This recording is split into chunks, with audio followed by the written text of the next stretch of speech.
All right. Recording in progress. All right, now we'll share.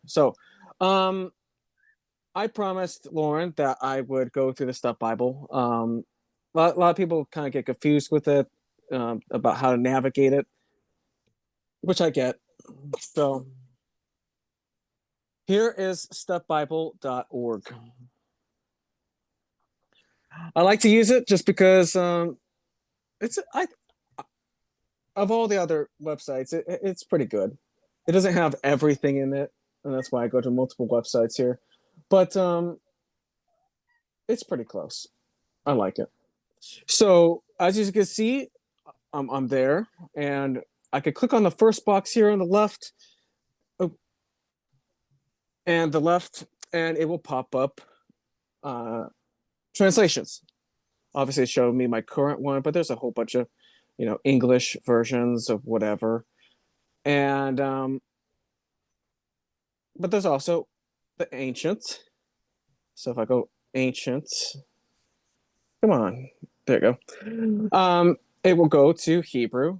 It will go to Greek, whether that's Greek of the Septuagint or Greek, obviously, of the Brit Hadashah. Then you got Latin, Coptic, Syriac. So Syriac is the Aramaic. In fact, I can even put Aramaic in there if I want to. And Samaritan Pentateuch is just it's Samaritan Hebrew, which is the exact same thing as biblical Hebrew. They just write in the Samaritan. It's using Paleo lettering rather than the more modern uh, Aramaic Ashuri script. And of course, others, like the Delitzsch right there. You All right. expect us to read that? I well, can't read it. I expect you to be able to just play around on your own, and you tailor it to you. Okay. So, and I can update my display order here. Let me do that. Google Translate is your friend. Yeah. So let me back out. So you could do you. You select whatever language you want, whatever it's going to help you. By the way, for all the new people, like Matt, you don't have to know these languages fluently. That's my personal belief. What you do have to know and what you do have to do is do a little extra homework when you're looking up things. As time goes along and you're doing this on a regular basis, you will become a little bit more natural when you look at certain words and certain, especially like in Hebrew or even in Greek or in Aramaic. You'll see certain words and you'll begin to immediately identify them, without actually knowing the full language. So, um, and of course, you're going to have to do extra homework by understanding certain grammar principles. Again, I encourage people to do this on their own, um, and and looking it up. Like, okay, why does this grammar thing happen, or what does this mean? What is are there prefixes, suffixes, that kind of thing? Okay, I tried to do my best as we're reading and as I'm explaining to explain it to the fullness, but obviously if I were to go too in depth into any one given language, like for instance Hebrew, you we're gonna be here all day. In fact, we're gonna be here all week, and and I don't have enough energy drinks to carry me through the week nonstop. So, You take uh, those, John? oh yeah, I'd have to quit my job and do everything, and I can't do that. So, all right, but again, I like this. For instance, so this is Matthew chapter 5. Since I was here explaining this last week of Matthew chapter 5 of the homework assignment, and um, what's cool again, if I go to verse 17, this is a famous passage. Do not think I've come to abolish the Torah or the law or the prophets. I have not come to abolish, but to fulfill them. Again, mainstream Christianity says that means that he did it for us, so we don't have to do it. We don't have to obey the Torah. We don't have to do, aka the law. By the way, the law is not a very good translation. But the Torah is the word there, which means instructions. But that's not true. And how do we know? Well, because again, I could click on the Greek word there, and it actually tells me. Let me click on it again so I open it up on the side there.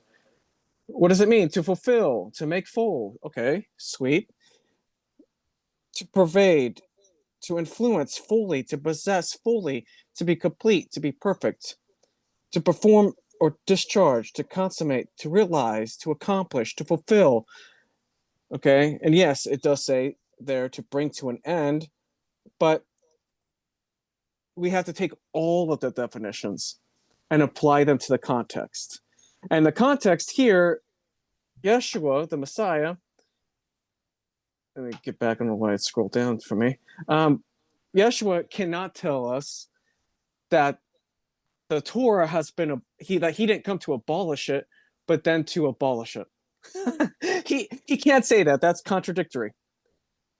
The context does not support the putting in the definition of it's been ended.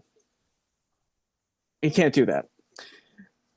If we were to go into the Aramaic, which this one doesn't, but I have it right here, the Aramaic, which is Malay. I love the Aramaic. Just for giggles here. This is it, Matthew 5:17. This is another website that I went through last week to Chrono. There's 5:17, and we went to the analyze. And here is, again, Matthew 5:17. This website breaks it down, all the words.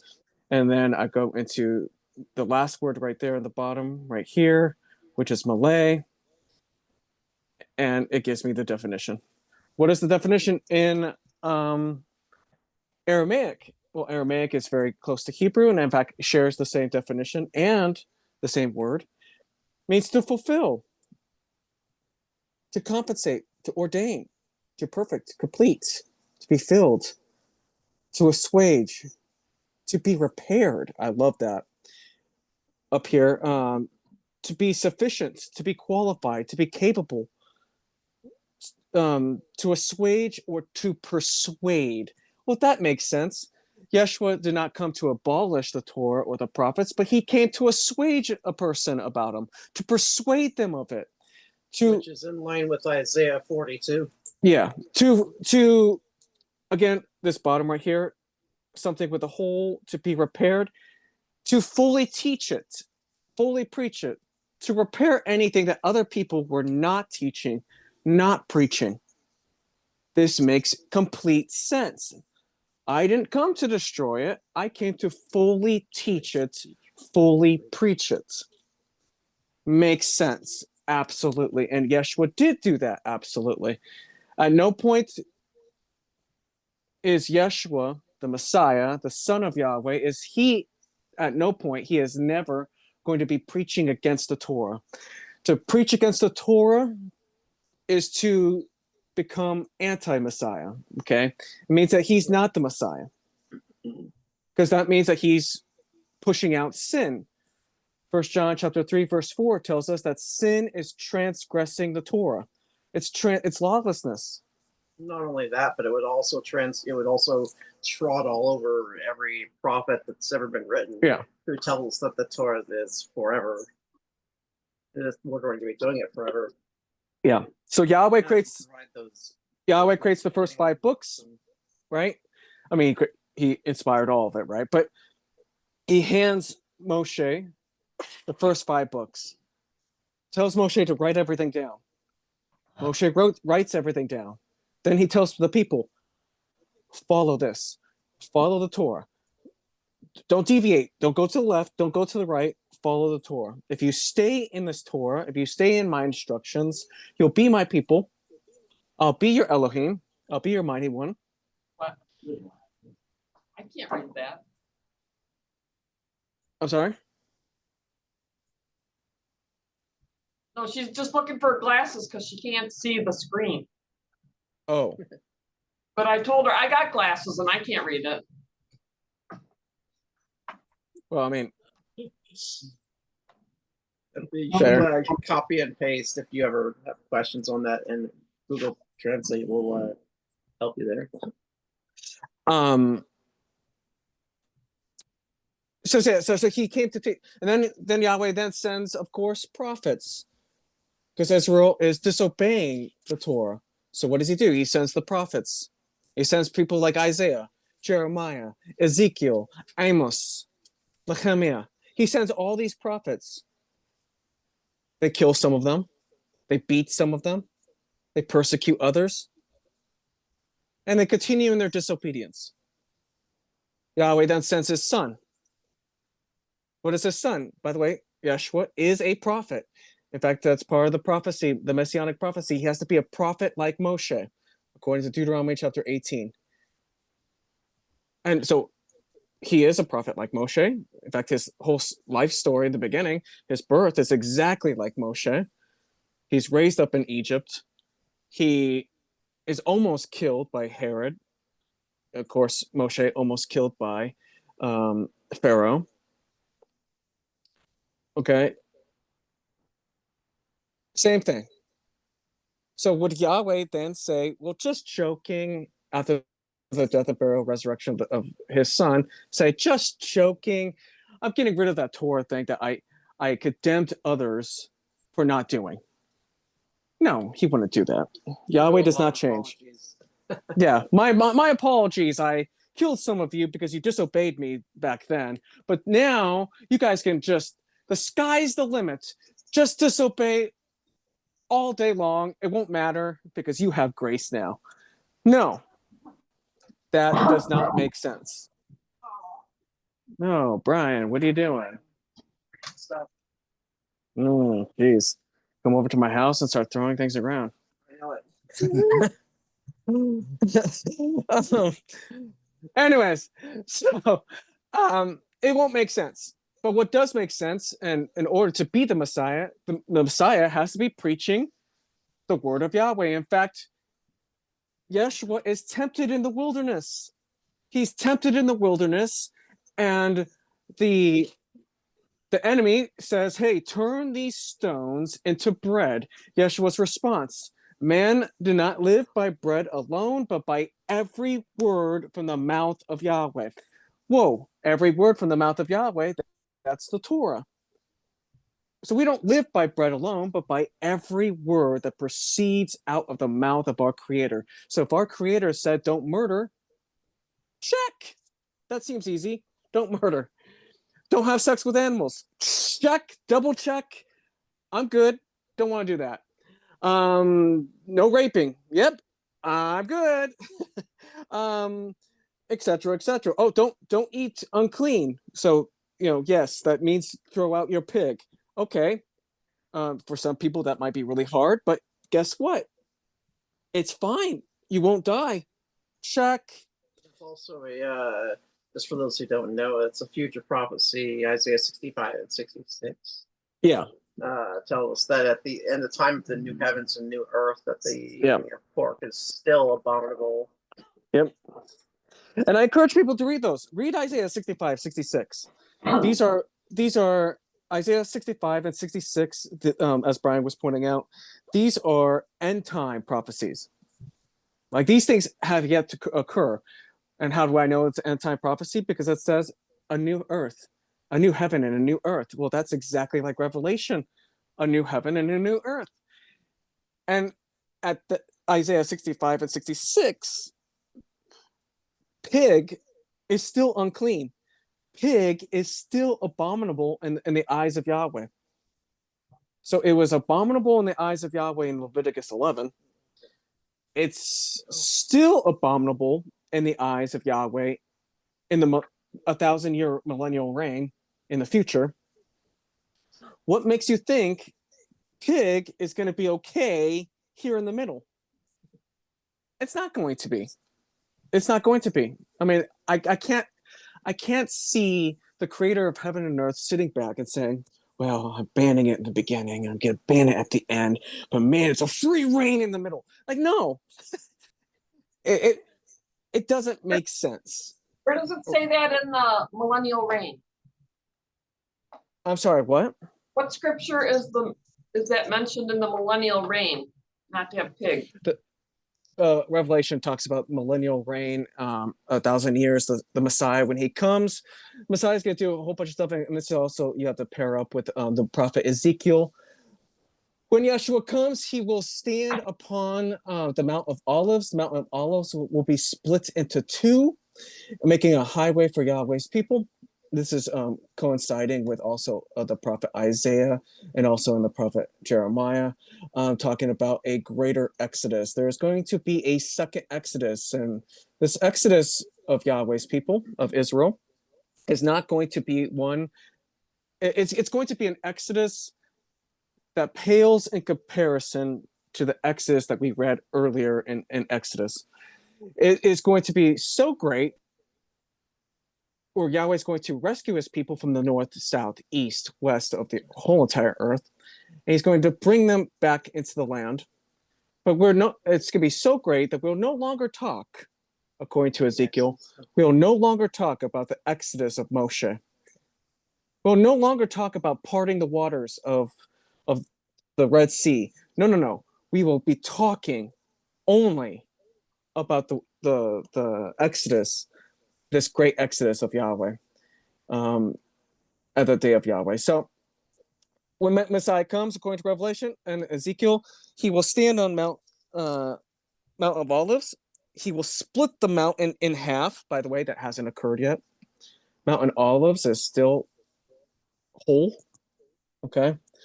And he is going to split and make a highway through the mountain.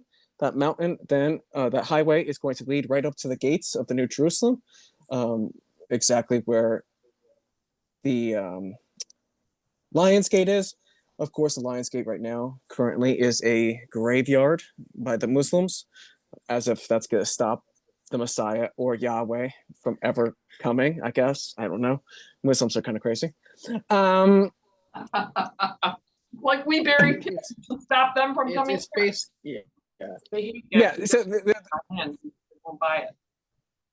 It's based around the idea that the high priest cannot walk on or cannot enter a graveyard type of thing, and so like that's going to stop the Messiah somehow. Yeah, which I think is kind of funny. I think it's kind of funny that Muslims can understand and appreciate the prophets, which by the way they don't recognize, but they'll appreciate the Hebrew prophets written in the Hebrew scriptures, and they can understand that, oh, hey, the Messiah, the Mashiach, is supposed to come right here, and let's make it into a graveyard, because again, the Mashiach has to come as a priest as well, and he truly is Yeshua is the high priest of the order of Melchizedek, according to scripture. But as a high priest, according to the Torah, the high priest cannot become unclean. He can't just go into a graveyard. In fact, a high priest, according to the Torah, if they have a family member who dies, they can't go visit at the grave, even to say goodbye or whatever. They cannot do that because they have to be set apart for the people of Israel. So Muslims know this. And so then what do? Well, okay, he has to come to the east gate, this Lion's Gate, and let's board up the gate. So they brick up the gate. And then they say, well, that's not enough. Let's put an entire graveyard, a massive graveyard in front of the Lion's Gate. Okay. But if Yahweh is sending his son, and his son stands upon the Mount of Olives and splits it in half just by speaking, what do you think is going to happen to the graveyard? I mean, that part never actually entered their brains. Like, oh wait, this graveyard's going to have like supernatural powers to stop him or something. No, you're kind of ridiculous if you think of that. So, but I digress. The whole point, though, we've gone off to a little rabbit hole there. Matt, this is kind of what we do. We have a tendency to go to rabbit holes, so bear with us. No worries. The whole point is Yahweh has not changed. Josh, Yeah. who's Matt? Where did he come from? That's me. Get him. I'm Brian's friend. I want Yeah. more information. More Oh. information. What do you need to know? Well, does he Well- live by you? Does he work with you? Where did he come from? Spokane. I used to live with Brian. We went to the first EV free together.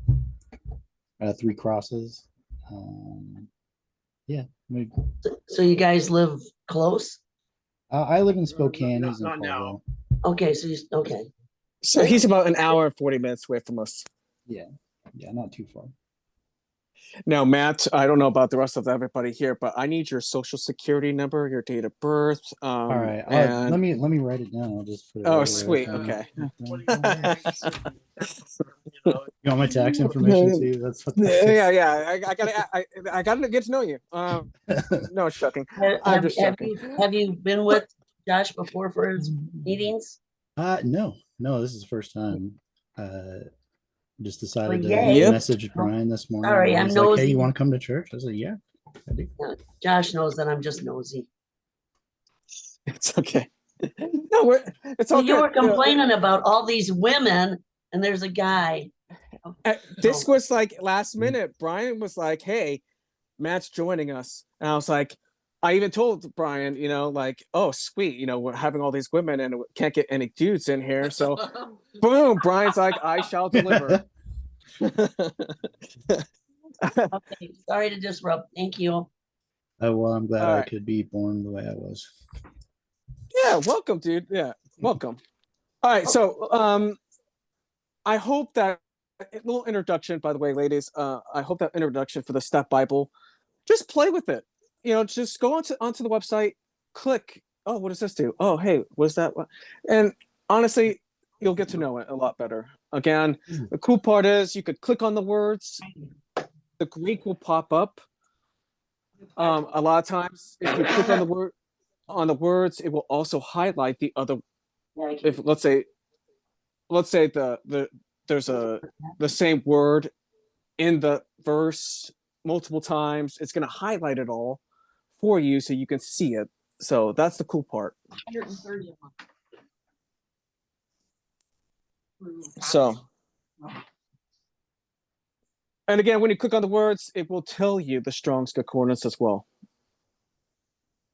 So, and I think I'm still sharing my screen. But like here, again, I clicked on it. It told me that this word, plerou, is the Greek. It is Strong's number 4137. And this, I got this. Yeah. So then you'll be able to, let me stop my share. Finding God. You'll then be able to go into things like Thayer's Greek lexicon, and go to Greek 4137, find it, find out what is the Hebrew equivalent of this Greek word, and so on and so forth. So, all right. And again, Thayer's, if you don't have Thayer's, there's online versions like on Blue Letter Bible, or I think Bible Study Tools also has it. If you have access to my Google Drive, and Matt, if you want access to it, I could totally give it to you. I have all copies in PDF format of all these resources. Use it. That's why it's there. So, all right. I think that's a good introduction. So let's just get into our tour portion. No, she's there. She's on the other computer. She just muted and turned off her video. She's just listening. All right. So we're getting into Shemot, Exodus. Shemot is the Hebrew word for the word Exodus, which actually means names. It doesn't mean Exodus. We get Exodus because that's what they wrote in the Septuagint, but that's not what it's written actually in the Hebrew. In the Hebrew, the name of the book is Shemot. And we understand this because in Hebrew, in the Jewish culture, what we do is we take the first word or a word in the first sentence, and that becomes the name of the book. we do this with our Torah portions as well. So today's Torah portion is Titzaveh. Titzaveh, and you shall command is what that means. Titzaveh is also the first word or a word in the first sentence of your Torah portion. So if we go to Shemot chapter 27, verse 20.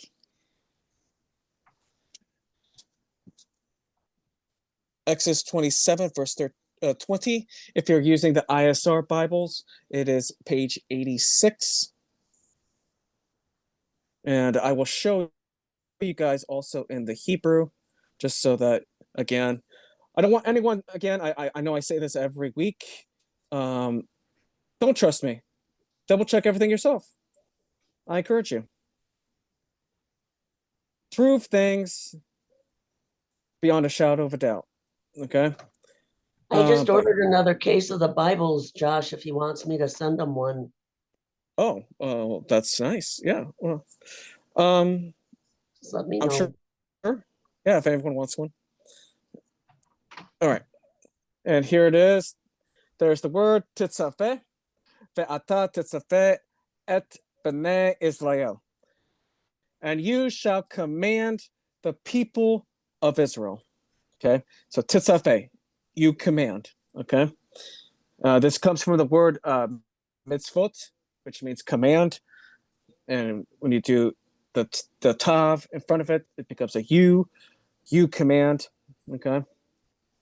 All right. Let me stop my share.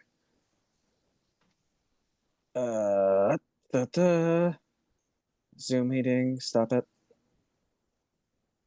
All right. Titzaveh. And you shall command, this is verse 20, you are to command the children, B'nai Israel, the children of Israel, to bring you clear oil of pressed olives for the light to cause the lamp to burn. Okay, so give Matt a little, I'm going to give Matt here a little preface. So we just read on our last Torah portion, we're building the Mishkan. We're building all these certain stuff for the Mishkan, so the menorah. That's the mobile temple. We're building the ark. We're building the tent structure. We're building the what goes around it, whether that be the different layers. And so everyone is supposed to contribute to the Mishkan in its building to tithe basically materials. And you're going to see certain color, and that certain colors never deviate out of order. Okay, it's always going to be blue, purple, scarlet, blue, purple, scarlet. And so as we read, you'll see that. And just pay attention to that. I think it's incredibly important. All right. And in the tent of appointment, or the Mishkan, outside of the veil, which is before the witness, Aaron and his sons are to tend to it from evening until morning before Yahweh, a law forever to their generations. I think I read some of this last week, but we're just kind of rereading it. Again, so the menorah is supposed to be a beaten golden work. It's supposed to be continuously lit. It's never to go out. Okay.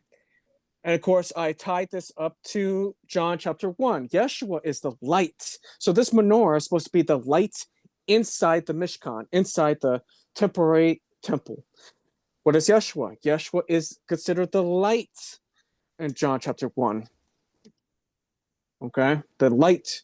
And the light is before the most set apart place where the presence of Yahweh sits. So Yeshua, what is he? He stands before the Father, interceding on our behalf. The light. Okay? He is the menorah.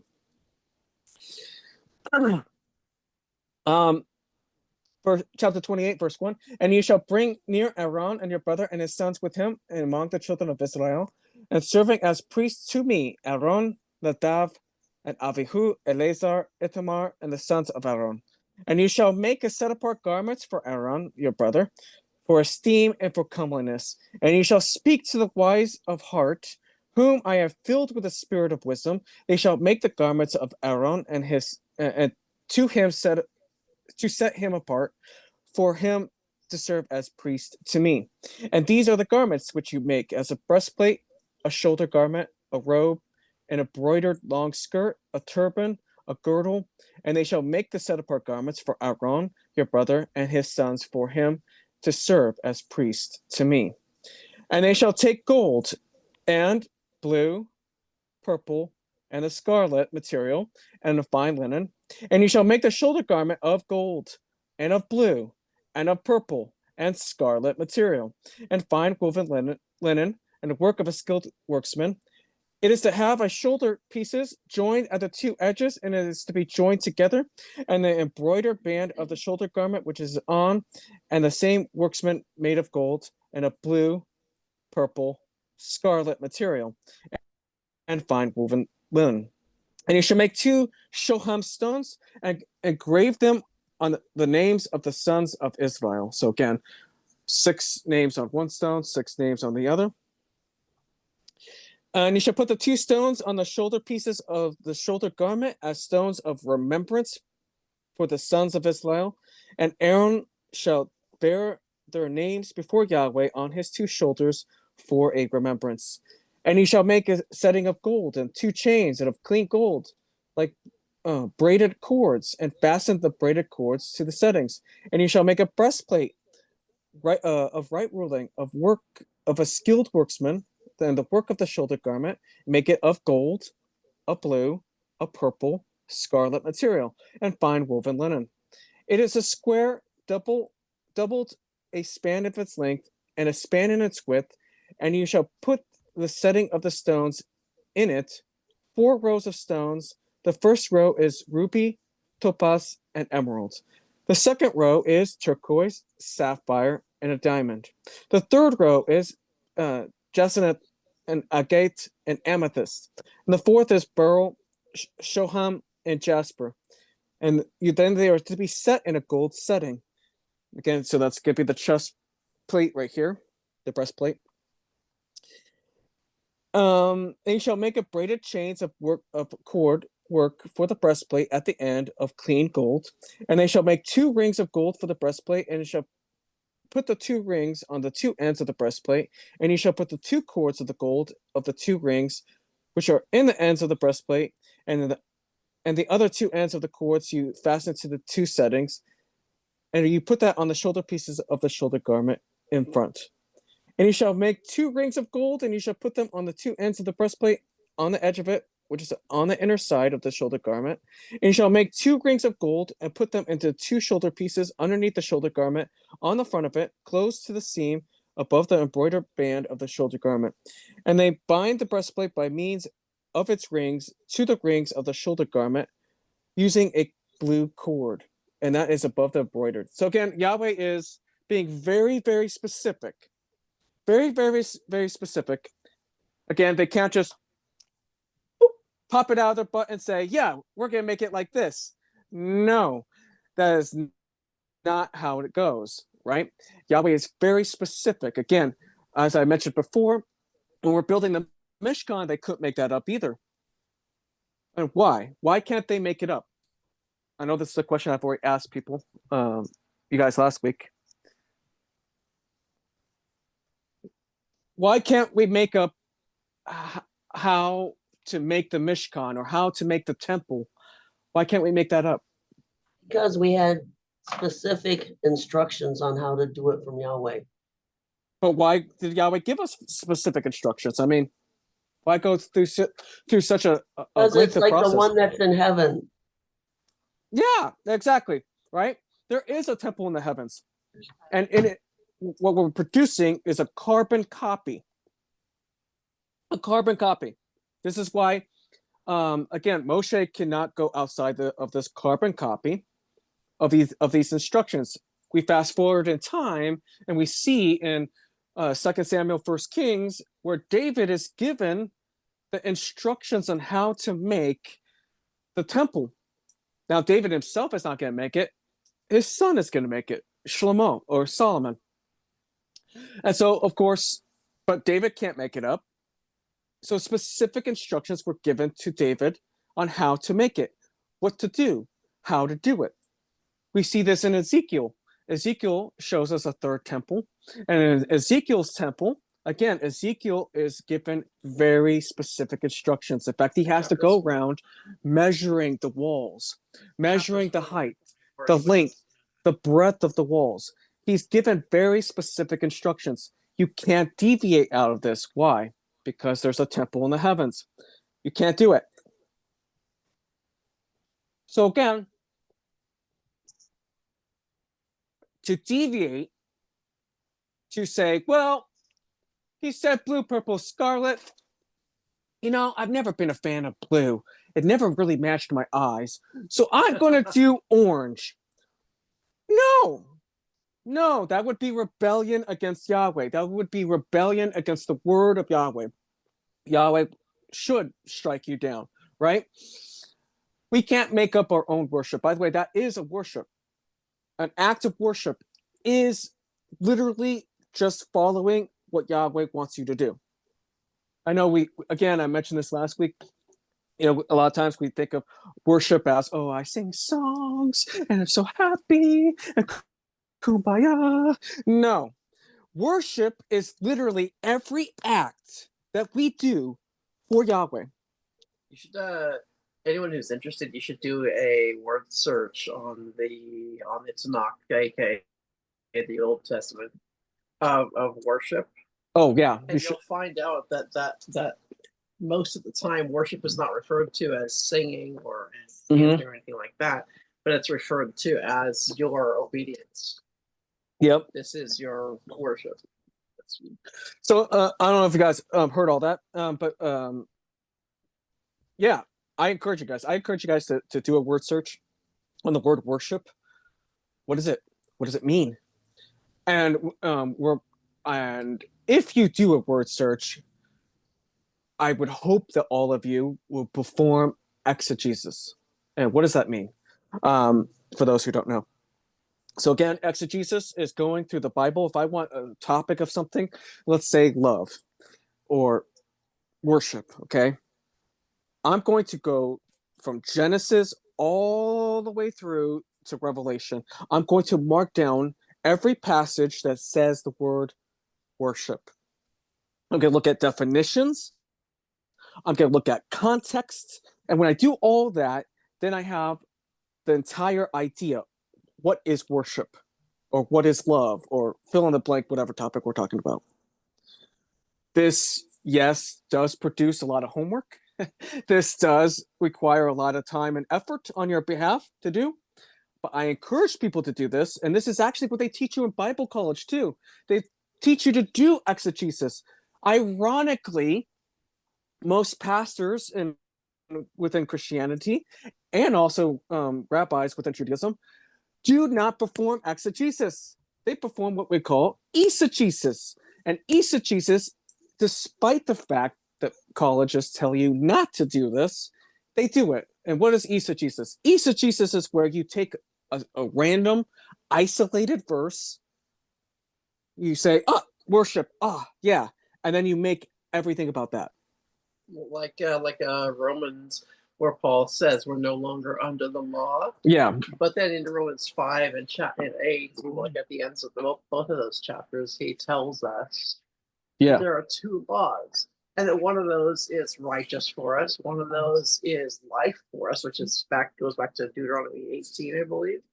Yeah. It tells us that it is spiritual for us, and the other one is death for us. And it's like all just so.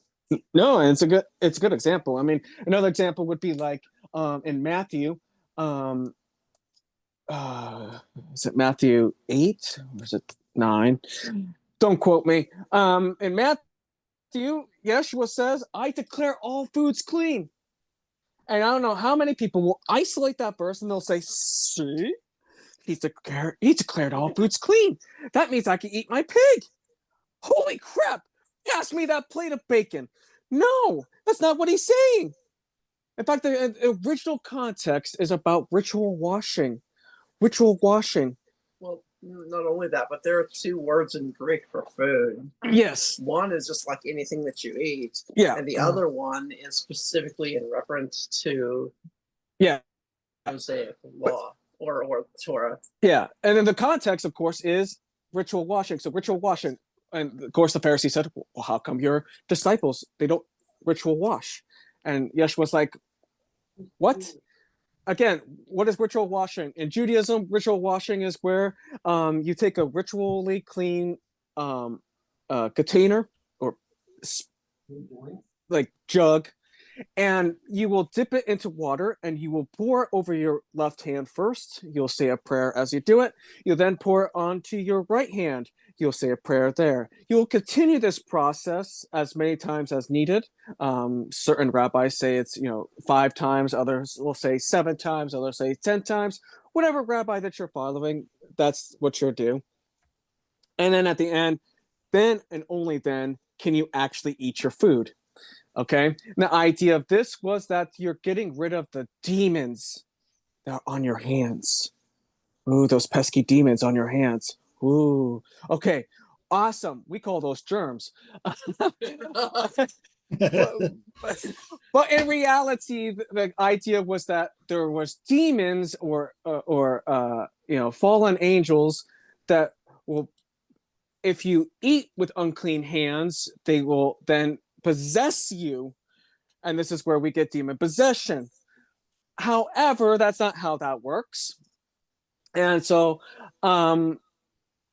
Yeshua blasts them. Like, why would you transgress the commandment of Yahweh for the sake of your tradition?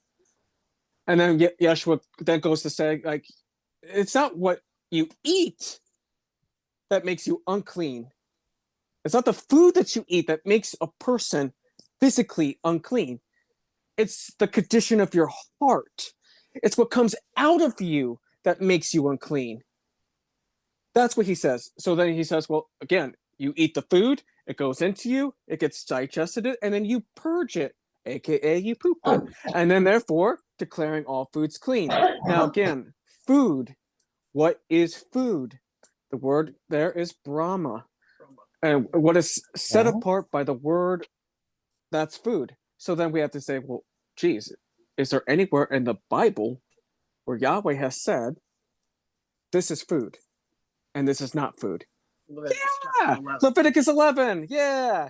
Leviticus 11. So you go to Leviticus 11 and you say, oh, okay, I'm not supposed to eat that centipede. Okay, check. And I'm not supposed to eat the ostrich. Yeah, that's a dumb animal anyway. I wouldn't want to eat it anyway. Okay, sweet. And I can eat my fish as long as it has scales and fins. And so shark is not in there. Okay, so I can't eat that, and I can't eat my jellyfish. I don't know why you would want to do that anyway, but okay. And then don't eat pig. He specifically says don't eat pig. It's not food for you. Not only that, okay, so if we read that context of Matthew, right, this is that scene that Yeshua declares all foods clean. In fact, just instead of talking about it, I'll just go there. Just for giggles. I know we're getting into a rabbit hole here. Again, welcome, Brian. This is Matt. This is what we do. All right, so Mark. It's actually Mark. I digress. I got the chapter right, 7. So hooray. Mark chapter 7. I'll put my bookmark there. So Mark chapter 7, and we'll just go to verse 1. And the Pharisees and some of the scribes assembled to him, having come from Jerusalem, and seeing that some of his taught ones eat bread with defiled, that is, with unwashed hands, they found fault. So the Pharisees are finding fault in the disciples. Oh, that's interesting. For the Pharisees and the Yehudim, or the Jews, do not eat unless they wash their hands thoroughly, holding fast the tradition of the elders. Underline that. Okay, they're not following a tradition passed on by Yahweh. They're following not a command of Yahweh, but a tradition or command of men. Yeah. Verse 4, and coming from the marketplace, they do not eat unless they wash. And there are many other traditions, underline that, which they have received and hold fast. the washing of the cups and the utensils and the copper vessels and couches. Again, we do see in scripture where Yahweh tells people to wash what we call mikvah, and this is also the term where baptism comes from, to be ritualistic clean. Like, okay, so like if I, have sexual relations with my wife, well, technically that's good, but it's also technically unclean because the emission of semen. So therefore, I would have to wash my body according to the Torah, and be presented ritualistically clean in order to step into the temple, in order to do the sacrifices at the temple. Otherwise, I couldn't perform any temple worship. I would have to stay home. Okay? So we do see that in scripture, but we don't see any command to do this ritualistic cleaning of the hands. Verse 5, and the Pharisees and the scribes asked him, why do your taught ones not walk according to the tradition of the elders? Again, underline that or highlight it. But eat bread with unwashed hands. And he answered and said to them, well did Yeshayahu or Isaiah prophesy concerning you, you hypocrites, as it has been written, this people rejects me with their lips, but their heart is far from me. And in vain do they worship me, the teachings as the teaching of the commandments of men. Again, that's Isaiah 29. Forsaking the command of Elohim, you hold fast the tradition of men. And he said to them, well, do you set aside the command of Elohim in order to guard your tradition? Again, highlight all that. Yeshua is accusing them of violating the Torah. And instead of holding and guarding the Torah, the commandments of Yahweh, they would rather guard the commandments of men instead. That doesn't sound like Yeshua is anti-Torah. That sounds like Yeshua is pro-Torah. He's lambasting them for their violation of the Torah. By the way, this is in Matthew chapter 15 as well. So I was right there as well. All right. And then he goes and starts talking about specifics of various commands that they're setting aside, as if this is not enough. But again, everything's established by 2 or 3 witnesses. So what Yeshua is doing is just presenting 2 or 3 witnesses to the violating of the commands of Yahweh versus the commandments of man. And he says this, for Moshe said, respect your father and mother, and he who curses his father or mother, let him be put to death. But you say, if a man says to his father or mother, whatever profits you might have received to me is Korban, that is a gift, by the way, that's Aramaic, Korban. Yeshua speaking Aramaic here. So on a side note, this is one of those evidences that shows you that Aramaic was the original language of the Brit Hadashah, not Greek.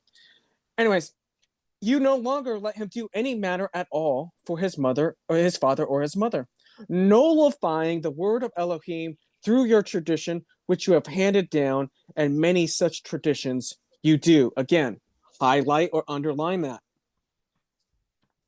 And calling the crowd to him, he said to them, hear me, everyone, and understand, there is no matter that enters a man from outside which is able to defile him, but it's what comes out of him that defiles the man. If anyone has ears to hear, let him hear. And when he went to the crowd into a house, his taught ones asked him concerning the parable. And he said to them, are you also without understanding? Do you not perceive that whatever enters a man from outside is unable to defile him? Because it does not enter his heart, but his stomach, and then is eliminated, thus purging all foods. That's where the verse comes from, that people isolate. The food doesn't enter the person's heart, but enters their stomach, and then is eliminated, purging the food from your body. That's what Yeshua is talking about. he's not declaring all foods clean, like people said. Okay. He continues on, verse 20, and he said, and what comes out of a man that defiles a man? For from within, out of the heart, proceeds evil reasonings, adulteries, whoring, murderers, theft, greedy desires, wickedness, deceit, indecency, an evil eye, blasphemy, pride, foolishness. All of these wicked matters come from within and defile a man. And rising up there, he went into the borders of Seor and Sidon, and entering a house, he wished no one to know it, but it was impossible to be hidden. Okay, so Yeshua is not talking about that we could eat our pig. What he is talking about and railing against is the commandments of men. That's the context. You can't perform eisegesis and isolate verse 19 and say, well, see, I can eat my pig.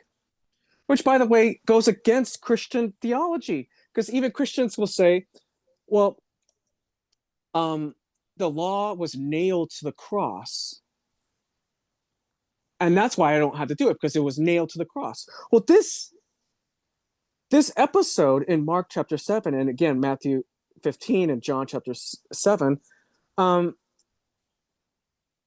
this episode is before his death and burial and resurrection. So Yeshua can never be nailing anything to the cross, so to speak, because that hasn't happened yet. Never mind that if Yeshua was to say in this passage, let's hypothetical, let's go down that wonderful road. And let's say that Yeshua was saying that, hey, Brian, you can eat your pig. Go ahead. I'm purging all foods clean. Hooray for you. Let's say he was saying that. That would mean that the Messiah is preaching sin, because sin is transgressing the Torah. He's telling you that you can disobey. Well, that would make him not the Messiah. And therefore, I should look elsewhere. I should disregard Matthew, Mark, Luke, John, Acts, Romans, 1st and 2nd Corinthians, Galatians, Ephesians, Philippians, Colossians. I should just throw the entire Brit Hadashah out.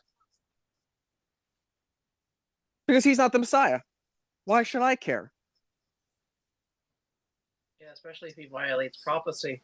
Yeah. Again, what makes a false prophet versus a prophet from Yahweh? Now, I believe that Yeshua is the Messiah. I believe that he is a prophet like Moshe, according to Deuteronomy 18. I believe that he was sent by the Father. So, what makes a false prophet? Deuteronomy 18, Deuteronomy 13. That's where we go into Deuteronomy. That's Deuteronomy chapter 18 and the Deuteronomy chapter 13 test. And I won't have you guys go there, but I'll just quickly, I'll quickly talk about it. Deuteronomy 18:13. 18, I'll start with 18 first. I usually start with 18 first because 18 is really easy. Okay. So let's say, and just because he's new, I'm going to pick on him.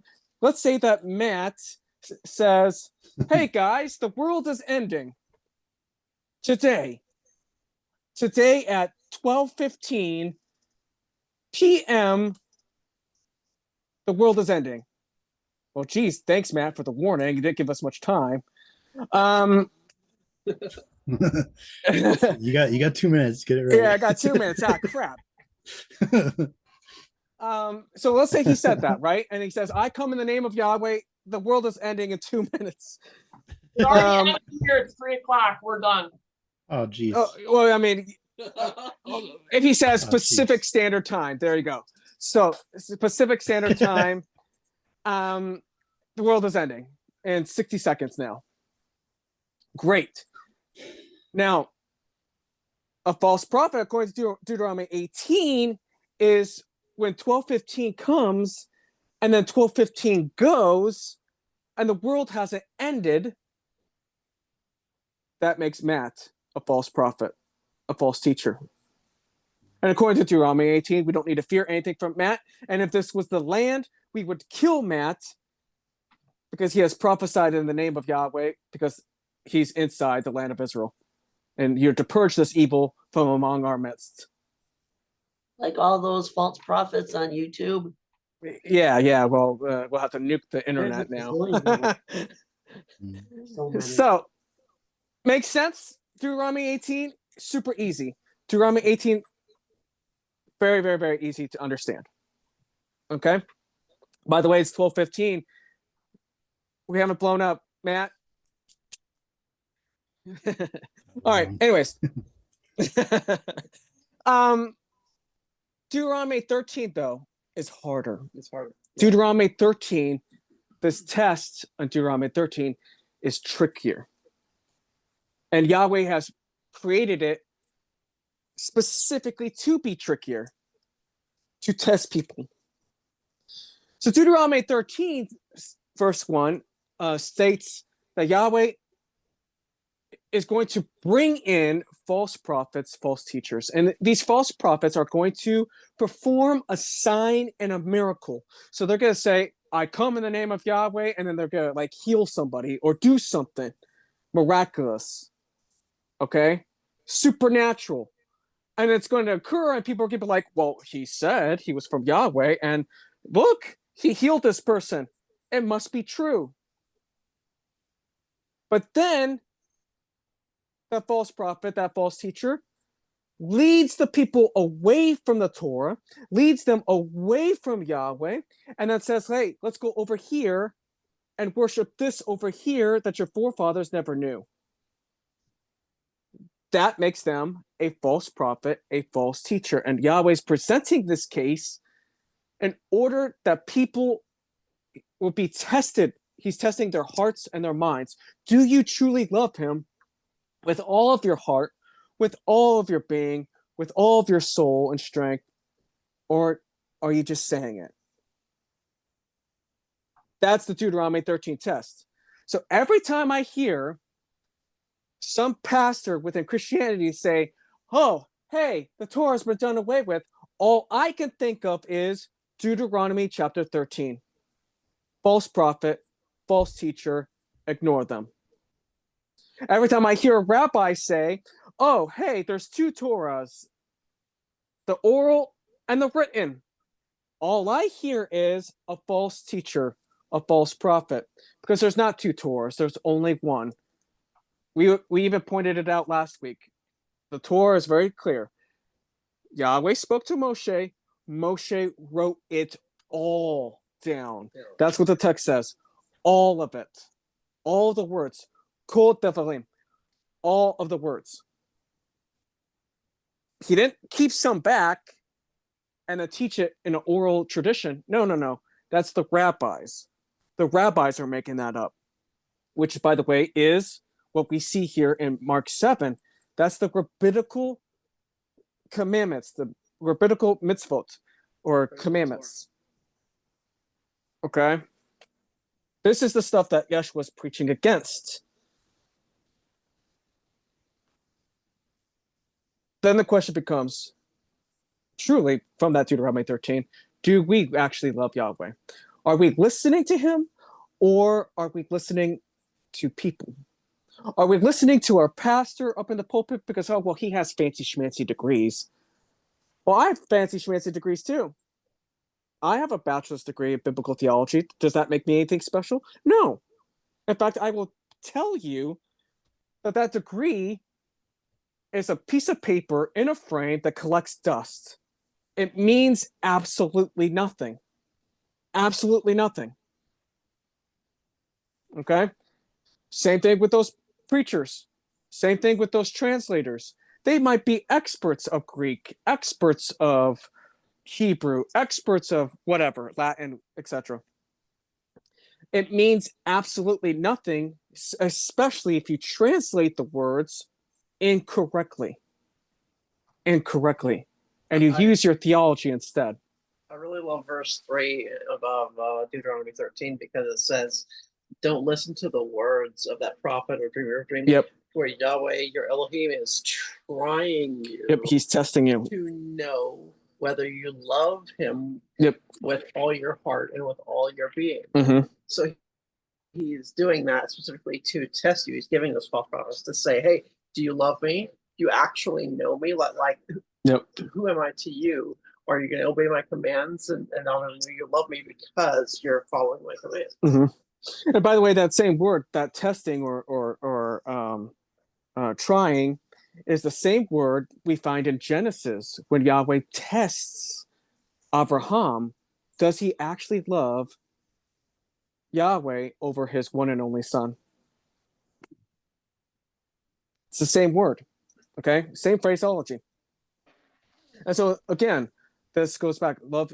Do you love him with all of your heart? Well, what's that? What's the greatest commandment? Love Yahweh with all of your heart, mind, and soul.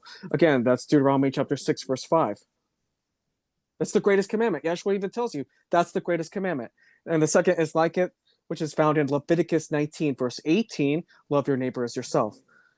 So again, if we're saying the Torah has been done away with, that means the greatest commandment has been done away with. Loving my neighbor has been done away with. I now need to disregard everything. I can now go to Matt's house and beat the tar out of him and call that love. Because hey, who cares? Right? But that's not true. Right? That's not true. The Torah is not done away with. Okay? Paul even makes that very clear in Romans chapter 7. He would not know what sin was if it wasn't for the Torah. If the Torah did not tell him do not covet, he wouldn't know what coveting was. All right. I digress. That was a long little rabbit hole. Okay, let's continue on. Okay, so we're going to make all of these things, or they are going to make all these garments. All right, and where was I? I'll just start in verse 30. And the breastplate of right ruling, you shall put the Urim and the Thummim, and he shall be on your heart of Aaron as he goes in before Yahweh, and Aaron shall bear the right ruling of the children of Israel on his heart before Yahweh continually. And you shall make the robe of the shoulder garment all of blue, and the opening for his head shall be in the middle of it, a woven binding all around of its opening, like the opening of a scaled armor, so that it does not tear. So again, it's like opening the garment he's going to put his head through. Okay. And on the hem you shall make pomegranates of blue, purple, and scarlet material all around its hem, the bells of gold between them all around, and a golden bell and a pomegranate, a golden bell and a pomegranate on the hem of the robe all around. And it shall be Aaron to attend in, and its sound shall be heard when he goes into the set apart place before Yahweh, and when he comes out, so that he does not die. And you shall make a plate of clean gold and engrave on it, like the engraving of a signet set apart to Yahweh. So in Hebrew, it would say Kadosh le Yahweh, right up here. Okay, Kadosh le Yahweh. And you shall put it on a blue cord, and it shall be on the turban, and it shall be on the front of the turban, and it shall be on the forehead of Aaron, and Aaron shall bear the guilt of the set apart gifts which the children of Israel set apart in all of their set apart gifts, and it shall be on his forehead for acceptance for them before Yahweh. And you shall weave the long shirt of fine linen, you shall make the turban of fine linen, you shall make the girdle of woven work, and make long shirts for Aaron's sons, and you shall make girdles for them, and they shall make turbans for them in esteem and comeliness. And you shall put them on Aaron and your brother, and on his sons with him, and you shall anoint them, and you shall ordain them, and they shall be set apart, and they shall serve as priests to me. And make linen trousers for them to cover their nakedness, reaching from the waist to the thighs. And it shall be on Aaron and his sons, and they shall come into the tent of appointment, or they shall come near the slaughter place to attend in the set apart place, so that they do not bear the crookedness and die, a law forever, and to his seed after him. Good. Wait, what does forever mean? Yeah. Sorry. Huh? I said, what does forever mean? Yeah. A law forever. Okay. Again, that Hebrew word is olam. Forever. Last time I checked, means forever. It's not to be done away with. And this is the task that you do. This is by the way, chapter 29. 29. And this is the task that you shall do to them, to set them apart, to serve me as priests. Take 1 bull, 2 rams, perfect ones, unleavened bread, and unleavened cakes mixed with oil, and unleavened wafers anointed with oil, and make these of wheat flour. And you shall put 1 in basket, and bring them in the basket, along with the bull and the 2 rams. Then you shall bring Aaron and his sons to the door of the tent of appointment, and wash them with water. Wash them with water. Guess what? That is mikvah. That is baptizing. They're baptizing people. Very interesting. We speed forward. By the way, Israel is to be a nation of priests according to the Torah. Of course, not to be literal priests, like they're not to all be Levites. There's other tribes. There's 12 tribes in all. But they're to act in such a way to be a priestly nation. And what do we have in the Brit Hadashah, right? You're supposed to believe in Yeshua and then be baptized, or mikvah.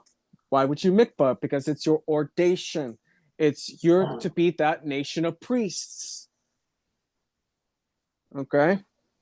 Again, same thing. This wasn't made up. They just didn't say, we're going to start this whole baptizing thing. No, it's always been going on. All right. And you shall take garments, and you shall put on Aaron the long shirts, and the robe of the shoulder garment, and the shoulder garment, and the breastplate, and he shall gird them on the embroidered band of the shoulder garment, and he shall put the turban on his head, and he shall put the set apart sign of the dedication on the turban, and he shall take the anointing oil and pour it on his head and anoint him. And then he shall bring his sons and put long shirts on him, and they shall gird them with the girdles. Aaron and his sons put the turbans on them, and the priesthood shall be theirs for an everlasting law, so that you ordain Aaron and his sons. And you shall bring near the bull before the tent of appointment. Aaron and his sons, they shall lay their hands on their head of the bull, and they shall slay the bull before Yahweh by the door of the tent of appointment, the Mishkan. And you shall take some of the blood of the bull and put it on the horns of the slaughter place with your finger, and pour all the blood beside the base of the altar place. And you shall take that fat that covers the entrails, the appendage of the liver, the 2 kidneys, and the fat that's on them, and burn them on the slaughter place. But the flesh of the bull and its skin and its dung you shall burn with fire outside the camp. It is a sin offering. And take 1 ram. Aaron and his sons shall lay their hands on the head of the ram, and you shall slay the ram. You shall take its blood and sprinkle it all around the slaughter place. Cut the ram in pieces, wash its entrails, its legs, and place its pieces on it and on its head. And you shall burn the entire ram on the slaughter place. It is an ascending offering to Yahweh. It is a sweet fragrance, an offering made by fire to Yahweh. And you shall take a second ram. Aaron and his sons shall lay their hands on the head of the ram. You shall slay the ram and take some of its blood, put it on the tip of the right ear of Aaron, and put it on the tip of the right ear of his sons, and on the thumb of their right hand, and on the big toe of their right foot, and sprinkle the blood all around and on the slaughter place. And you shall take some of the blood that is on the slaughter place and some of the anointing oil, and sprinkle it on Aaron and his sons, and on the garments of his sons, and his garments shall be set apart, and his sons and the garments be set apart to him. All right. Well, why the ear? Why the thumb? Why the big toe? Jeez, that's weird, right? It's kind of weird. However, if you understand that in the biblical sense, the right means to go towards righteousness. So your right ear is only to hear the words of Yahweh. Your right hand is only to do the work that Yahweh tells you to do. Your right foot is only to go towards the way that Yahweh wants you to go. The left is always considered within biblical hermeneutics to mean going towards sin. So when he said, "Oh, they went towards the east," the east is always towards sin.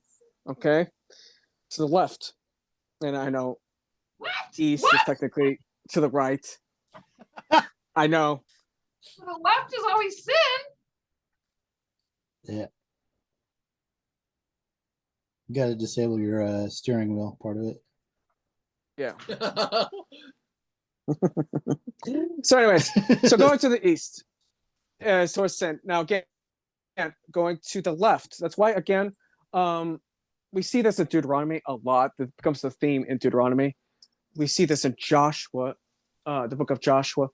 Do not go to the left. Do not go to the right. Stay, be strong and courageous, and stay with Yahweh. Again, we're not to veer to anywhere. Aaron and his sons have a huge responsibility to only hear, do, and walk in the ways of Yahweh. That's their responsibility. And not just for themselves, but for the people of Israel as a whole. Any transgression, any deviance away from the commands of Yahweh, that means the whole people will then move away from Yahweh. Huge responsibility for them. Huge responsibility for them. But man, as a side note, though, it would be kind of weird if you're standing there and your dad is rubbing like blood on your ear and you're just like, what in the actual? What are you doing? I can see it being completely weird, and you're just like, I don't know what's going on. Yeah, I don't even know why I'm Whatever. here, Dad. Come on, Yeah. let's go home. Give me my iPad. And you accept it. You're like, okay, oh man, my ear, that's weird. Okay, okay, my thumb. And hey, my big toe, get the crap off. Don't touch my feet. All right. So they're gonna ordain them. They're gonna ordain them.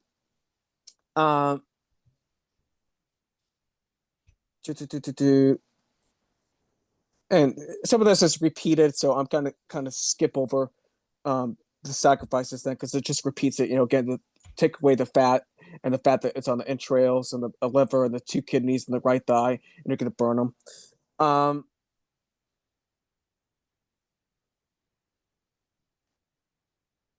Verse 26. And you shall take the breast of the ram of Aaron's ordination and wave it, the wave offering before Yahweh, and it shall be your portion. So again, this is where we're getting into like different offerings. Sin offering we just saw the wave offering, obviously the sweet fragrance offering made by fire to Yahweh. There's the third one. Not all these offerings are for sin. Sin is all by itself. Okay. Again, the idea of the contribution is it's your contribution. So again, that's the priest. That's where the tithing comes from. Again, you're supposed to sacrifice the animals, and a portion of the animals actually goes to the priests to feed themselves, to feed their families, etc.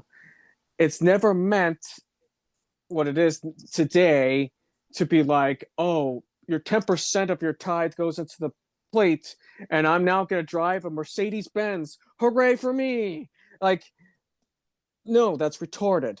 That's not what that's meant for. And people have gone off the beaten path on that part. Okay, it's only for the Levitical priesthood, and if you're not Israel and you're not of the priesthood,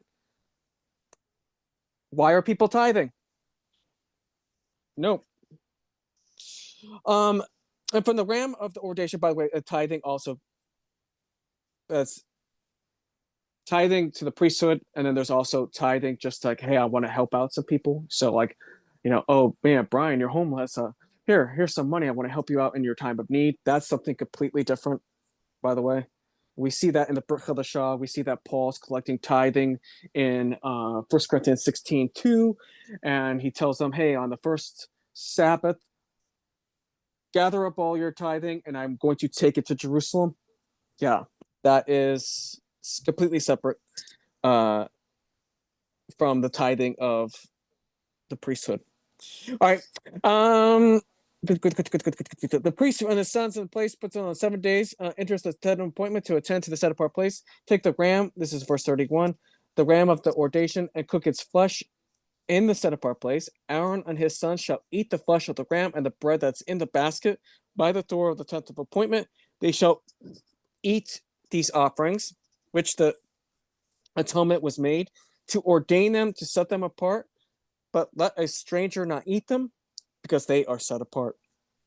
If any of the flesh of the ordination or of the bread be left over until morning, then you shall burn it up as what is left over. It is not to be eaten.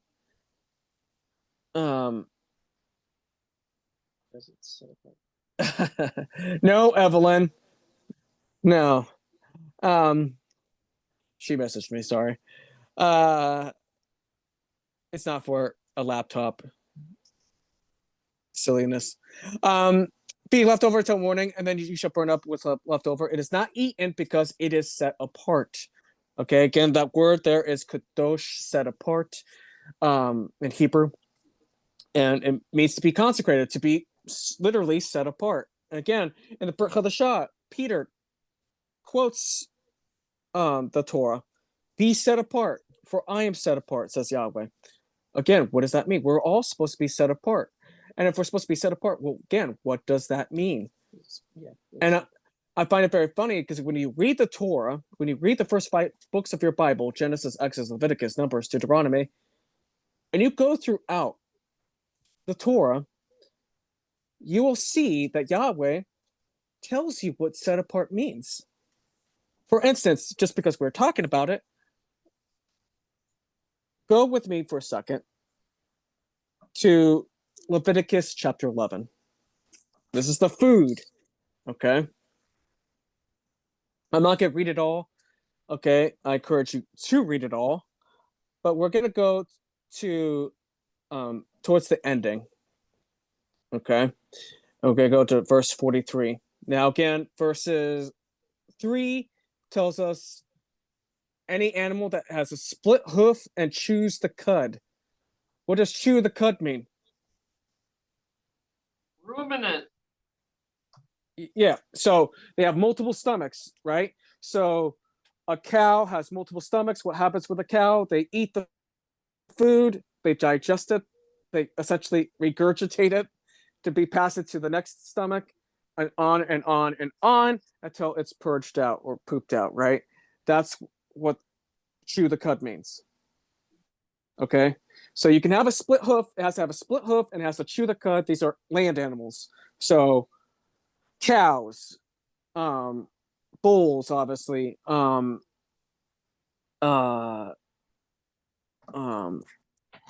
Deer, Deer. deer, yeah, deer, moose, all that guys. Those chew the cud, have multiple stomachs, have split hoofs. Horse, no, the horse does not have multiple stomachs and does not split the hoof. You can't eat it. Okay. Again, Yahweh even tells you, he goes specific that for instance, the camel, it chews the cud, but the camel does not split the hoof, or it splits the hoof but doesn't chew the cud. I'm sorry. It's unclean. The rabbit appears like it chews the cud, okay, but it doesn't. It stores food in its mouth and then regurgitates the food that's stored in its mouth, and it does it like that. That's not actually chewing the cud. Again, same thing with the hare. And then he specifically says the pig splits the hoof, but it does not chew the cud. So you're not to eat it. It's unclean. In fact, he even goes even further in verse 8 to say that with pig, he doesn't even want you to touch its flesh. You're not even to touch it, let alone not eat it.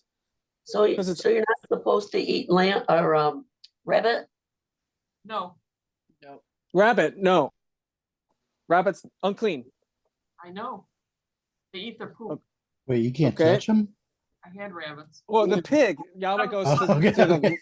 I was like, it's like, wait a minute. No, you, yeah, you want yeah. me to not touch the fluffy rabbit? You can pet the rabbit, obviously, and they will not. But you can't touch the pig. Yahweh doesn't even want They us to are- touch they are pig. dirty And again, animals. if we I go, apologize. if we bring in modern, farms, right? If I were to go to a pig farm today, you have to actually put on protective garments, a big giant suit to even go in there because it is filthy. You actually will contract a disease in modern farms. Okay? It's bad juju. Don't do it. Yahweh here is already telling people, don't do it. Okay? Pigs are actually really disgusting. If you actually think about it, they don't actually have sweat glands. They have pseudo sweat glands. They don't actually work like you and I sweat glands actually work. We expel the toxins. Pigs do not expel toxins. They keep it all in their body. They also eat garbage. Yeah, Mhm. they They eat their pigs own. will eat anything. They eat their own. Yeah. They eat their own baby. Excrement. Yep. They will eat the diseased pus pockets on top of other pigs. They will eat the pigs themselves. They will. They're they're really disgusting. Now, why does Yahweh create them? Well, because they're the garbage eaters of the land. That makes sense. Hey, we don't have garbage disposals way back here in the first century. Let's just use pigs. Fine by me. Don't have to go to the don't have to pay a service for a garbage truck to come by. Just feed it to your pig. Who gives a crap? Literally. It makes sense, right? Mhm. But Yahweh is like, I don't want you to eat that. Okay, so then verse 9, that talks about the fish. He wants you to only eat sea animals that have scales and fins. They have to have both. Okay, so you can't eat shark. Shark has fins, but sharks don't have scales. Okay, very, very clear. And then he goes into very specifics what you cannot do regarding those kind of animals. Then he says, "Hey, I don't want you to eat. Eagles. I don't want you to eat birds, certain birds." Now, again, let me back up to the sea creatures. Sharks. Why should you not? Because again, sharks are the garbage eaters of the sea. This makes sense. Why can't I eat my clams? Well, clams or oysters, they don't have fins. They don't have scales. Okay. And if I take a tank of nasty, murky water, disgusting water, and I throw in a whole bunch of clams or oysters in there, guess what's going to happen to the water? They're gonna filter the water. Yep, they're going to purify it. They filter like 40 gallons, up to 40 gallons a day, something like that. Yeah. Yeah, they're actually going to make it clean. So should I take all that nasty stuff that it just filtered and just eat it? No, that's gross. Again, they're the garbage eaters of the sea. The same thing with crawfish and lobsters and crabs. These are all the garbage eaters of the sea. I know we But- just love our shrimp and all that kind of stuff, but I started throwing up. Okay. Okay. 10 years ago, I tried to eat it. I threw up. yeah. Anyways, Shrimp from the I can see not eating eagles or falcons. again, if you go to prepare shrimp, what do you gotta do? Fresh shrimp. You gotta You got to peel. take the poop out. The vein off the. Yeah, you gotta peel back the back, and then that nasty Yeah. poop is essentially what it is. You're peeling out this poop line out It of the goes shrimp. bad so fast too. Like working in the Yeah, meat it does. department, like seafood. Those are the things that spoil like almost as soon as they come out. Yep. Yeah. Yep. So again, Yahweh's just trying to save you. He's like, hey, just don't eat it. It's bad for you. Okay, then he goes into the birds. But instead of listing every bird that's okay, Yahweh's like, I'll just list all the birds that are not okay. So the eagles, the vultures, the hawks, the falcons, the raven, the ostrich, the nighthawk, the seagulls, every hawk after its kind, every owl, that is the little owl, the fisher owl, the great owl, the white owl, the pelican, the Karen vulture. Now, why? He's listing all these birds that you do not eat. Why? Because they are the garbage eaters of the sky. That's what they are. In fact, most of every single one of them are carrions, meaning they prefer dead things over live things. Yeah, most people also don't know that the eagle is actually like the first cousin of the vulture. Yeah. Which is why when we see a lot of times, well, the eagle in Mhm. the Brick Lashah, the So New a goose Testament. and a duck is clean? Yes. So duck is clean, chicken clean, pigeons clean, doves clean. I mean, I don't. I mean, I guess if you have to, but I would not tell you to go to Madison Square Garden and try to find a pigeon in New York and just go chopping down on it. It might be kind of really nasty, especially with the stuff that people feed it.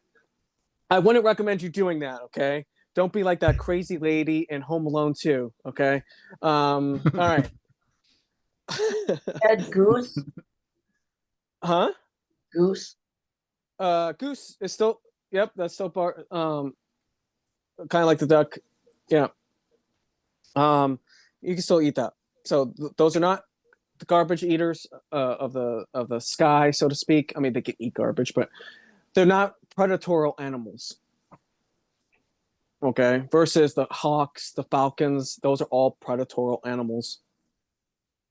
All right. Then Yahweh says, "Hey, all the insects,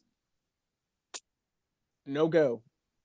No go. In fact, the only insect that we can eat, and technically by science, this actually is true.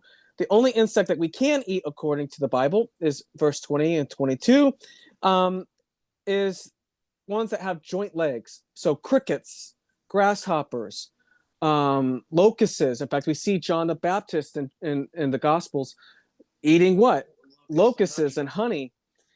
I'll be honest and say that I probably would not go out of my way to have a pocket full of locusts. That's just me. Just floating in a pocket. Yeah, full of that's honey. just me.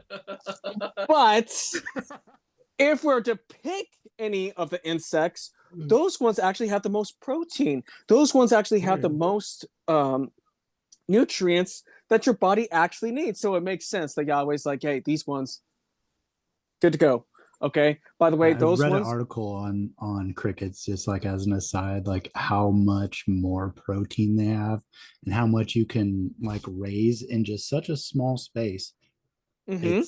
It's astounding. It's crazy. It's Yeah. crazy. So I mean, from a survivalist standpoint, They taste good too. Have you had crickets? They actually do taste good. Yeah, I've had crickets. Yeah, they're good. I've never had. You are the group's expert now, Matt. So I've only had I them a will few trust times, you. and it was like sour cream and onion crickets that I found at the fair. And mostly I just got them to gross out my girlfriend, which Oh, worked. It worked, but it was good. no. They sell chocolate covered grasshoppers. Is that okay? Yeah. Yeah. It's grasshoppers. Yeah, I say go ahead. I mean, I've had I'm not ants gonna go too, out my but I way, don't but I think mean, those are. Wait. I guess if Matt ever, if I ever hang out with you, Matt, and you decide to pass a plate full of delicacies of various grasshoppers, Crickets. I guess I'll try them to be nice. I'll bring some honey roasted crickets.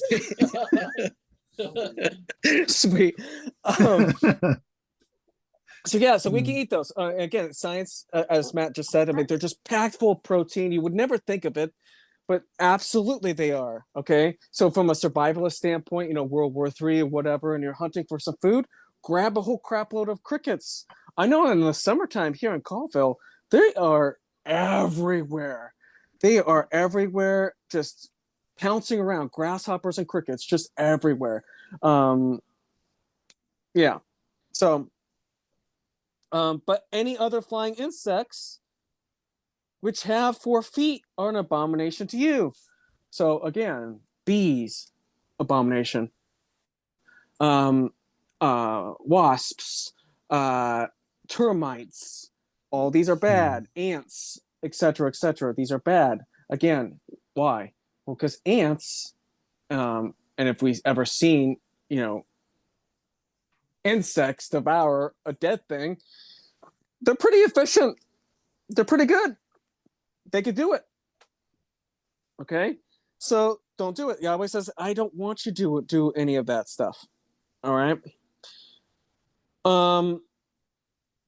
Now let's go to verse, that's the contextual information here.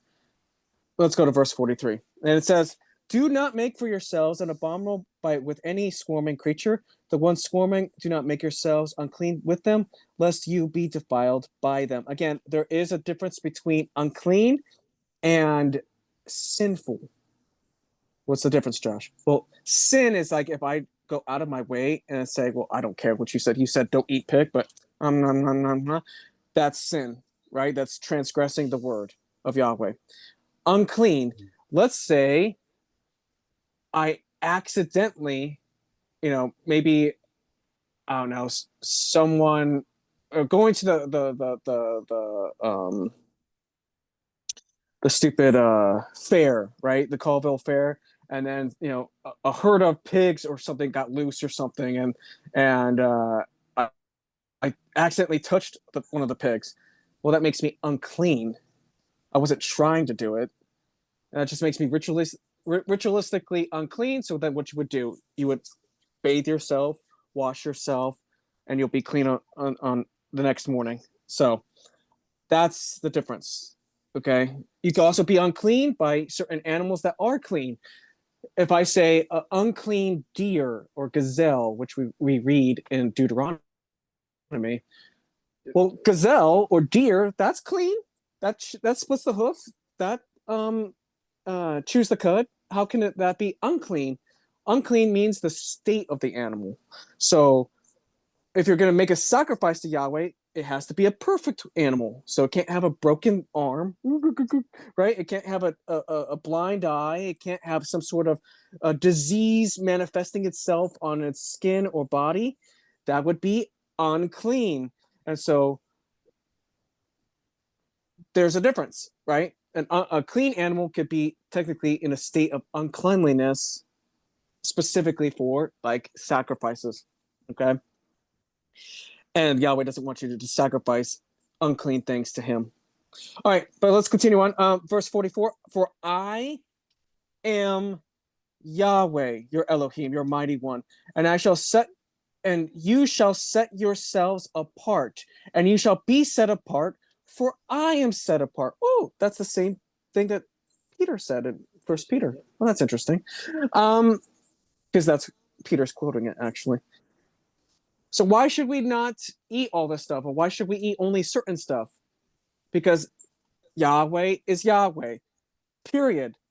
It's kind of like your parents, Mom, why do I have to clean my room? Because I said so, right? Same thing. Why should I not eat pig? Because Yahweh said so. Punctuation, period, done deal. Again, I can make up the reasons for scientifically why you shouldn't do it. It's the worst meat ever. Has trichinae. And yes, modern cooking methods could kill the trichinae and the disease-ridden stuff that pigs have. Should you gamble with it? Probably not. Probably not. In fact, the United States government tests all animals except for pig for trichinae. And of all the animals, pig is the one that has it the most. You would think that they would test it, but whatever. Yeah, it is what it is. By the way, trichinae will kill you. But again, why does Yahweh? Because he wants you to be set apart. Freezer right now. Oh my gosh. I'm just like, I'm listening to this and I'm just like, what am I gonna do after this? Like, what am I gonna do after this? That is the conundrum, right? Now, again, we're to be set apart. You and everybody here, if you believe in Yeshua, if you're following Yahweh, you believe in the Creator, Yahweh wants us to be set apart. And again, be set apart, for I am set apart. So here at the end of Leviticus 11, to be set apart is actually to eat clean. Amazing. That's what Yahweh is saying. Be set apart, and you shall be set apart, for I am set apart. Do not defile yourselves for any swarming creature, for the one creeping on the earth, for I am Yahweh, who has brought you up out of the land of Mitzrayim, or Egypt, to be your Elohim, and you shall be set apart, for I am set apart. This is the Torah of the beasts and the birds, of every living being, the creeping creature in the waters, and every being of the swarming of the earth, to make a distinction between the unclean and the clean, between the living creature and that which is eaten, and the living creature that is not eaten. Again, Yahweh just wants us to be set apart. He wants us to be different than the world. See, the world tells us we could do whatever we want. The world tells us we can eat whatever we want. We look around the world, and across the world there are exotic cuisines and people eating snakes and people doing all sorts of random stuff, and just kind of oddball, really disgusting, especially if we go to the Far East. My sister had snail and it grossed me out. Yeah. Okay. So then That's where again, I go, that was fancy. I yeah. always wanted to try that. But Yahweh wants his people to be set apart. He doesn't want his people to be like the world. He wants his people to be standing out of the world, so to speak, to be separate from the world. I didn't say it. Yahweh said it.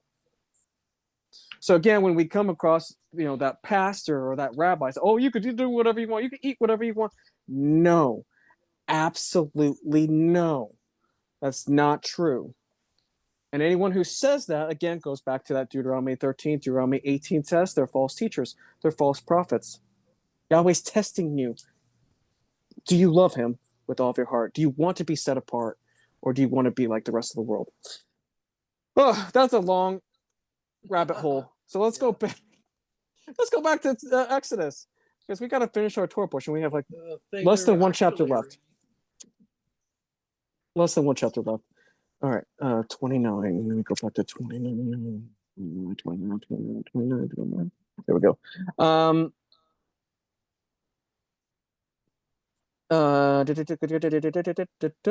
More else?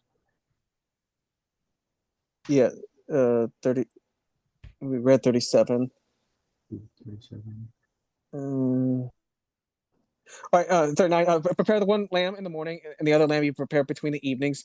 The 1/10 of the ephah of flour mixed with 1 flour of hin and pressed with oil. 1/4 of the hin of wine as a drink offering. Again, there's another offering, drink offering, with 1 lamb, and prepare the other lamb between the evenings, and with it prepare the grain offering and the drink offering as in the morning, and prepare fragrance, an offering made by fire to Yahweh.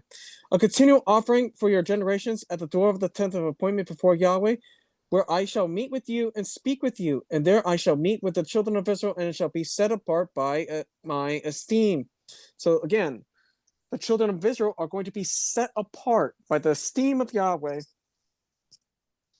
Okay, and there I shall meet with them. Sorry, I just read that. And I shall set apart the tent of appointment and the slaughter place, and Aaron and his sons I set apart to serve me as priests to me, and I shall dwell in the midst of the children of Israel, and I shall be their Elohim, and they shall know that I am Yahweh, their Elohim, who brought them out of the land of Mitzrayim to dwell in their midst. I am Yahweh, their Elohim. Again, their mighty one. And you shall make a slaughtering. This is chapter 30. We only have 10 verses left. You shall make a slaughter place to burn incense on. So now we're talking about there's the slaughter place for offerings and sacrifices, and there's a small slaughter place. This is for the incense. This is for a burning of the oils and whatnot. Okay. And you shall burn and make incense on it to make it of acacia wood, a cubit long and a cubit wide. It is square, 2 cubits high, and its horns of the same. And you shall overlay its top, all the sides around it, its horns with clean gold, and you shall make it for a molding of gold all around, and shall make 2 gold rings for it under the molding on both of its sides, and make them for 2 sides, and they shall be holders for the poles to lift it up with. And you shall make the poles of acacia wood and overlay them with gold, and you shall put it before the veil that is before the ark of the witness, before the lid of the atonement, which is over the witness, where I am meeting you. And Aaron shall burn on it the sweet incense morning by morning, as he tends the lamps. He shall burn incense on it, And when Aaron lights the lamps between the evenings, he shall burn the incense on it, a continual incense before Yahweh throughout your generations. Do not offer strange incense on it, and or a sending offering or a grain offering. Do not pour a drink offering on it. And Aaron shall make atonement upon its horns once a year with the blood of the sin offering of atonement. Once a year he makes atonement upon it throughout your generations. It is most set apart to Yahweh. Of course, that offering is Yom HaKippurim. Yom HaKippurim is the only time a high priest or the Day of Atonements, where the high priest goes into the most set apart to make atonement for the children of Israel as a nation. Again, Yeshua is that high priest who makes atonement for us before Yahweh. Done deal. Okay, this is all a shadow of things to come, according again to the writer of Hebrews in the Brit Chadashah. The writer of Hebrews says the same thing. All these are a shadow of Messiah. It's very true. And that, of course, is our Torah portion. I will say, let me kind of add this last part in here. You guys see my screen go blank. I'm still with you. Just give me a second. I want to pull something up here. I think that's the shortest we've gone for the tour portion in a long time. Oh yeah.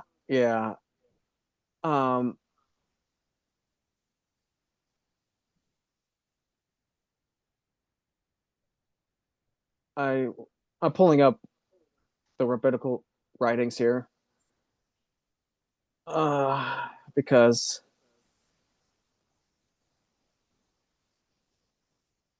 we're going to read something here. Now, we just read that Yahweh wants the people of Israel to make the garments. I didn't bring my sewing machine. No. 2 points I want to make about the garments here. The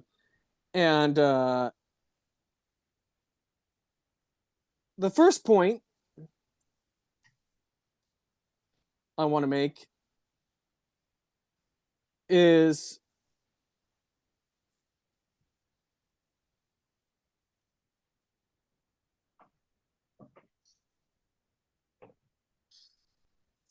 let me go back to my screen so you guys can actually see me instead of being blank. There are denominations within Judaism. One of them is one of the ultra orthodox. And Orthodox, by the way, for those who don't know Judaism, there are numerous denominations within Judaism, not as many as Christianity. Christianity has 15,000 denominations, which is crazy. Judaism has a lot less, but they still have a plenty of them. There's 3 main branches, technically 4. 3 main branches. The first one is Orthodox. The second one is Conservative. The third one is Reform. Okay.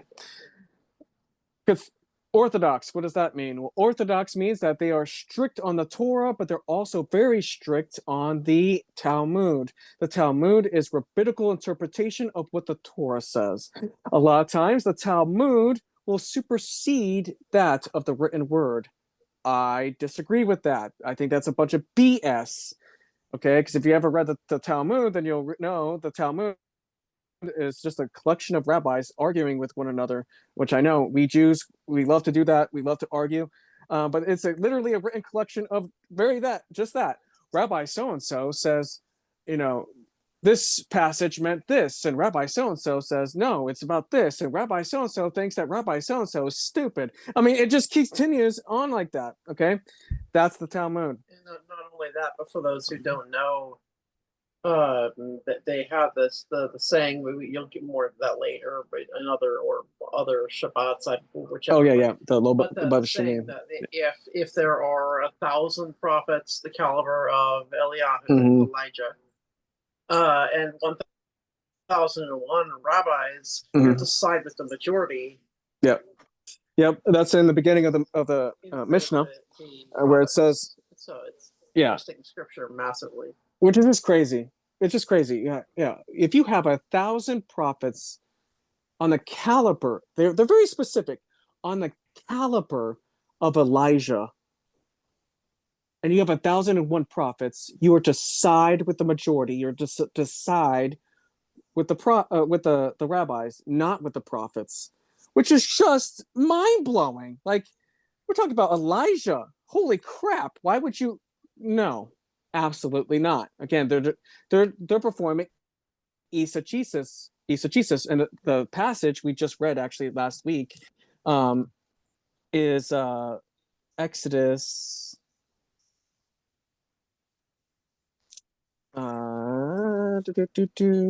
Exodus 23, verse 2, which says, "Do not follow a crowd to do evil, nor bear witness in a strife, as to turn aside after many, to turn aside what is right." So even Yahweh says, do not turn to the majority.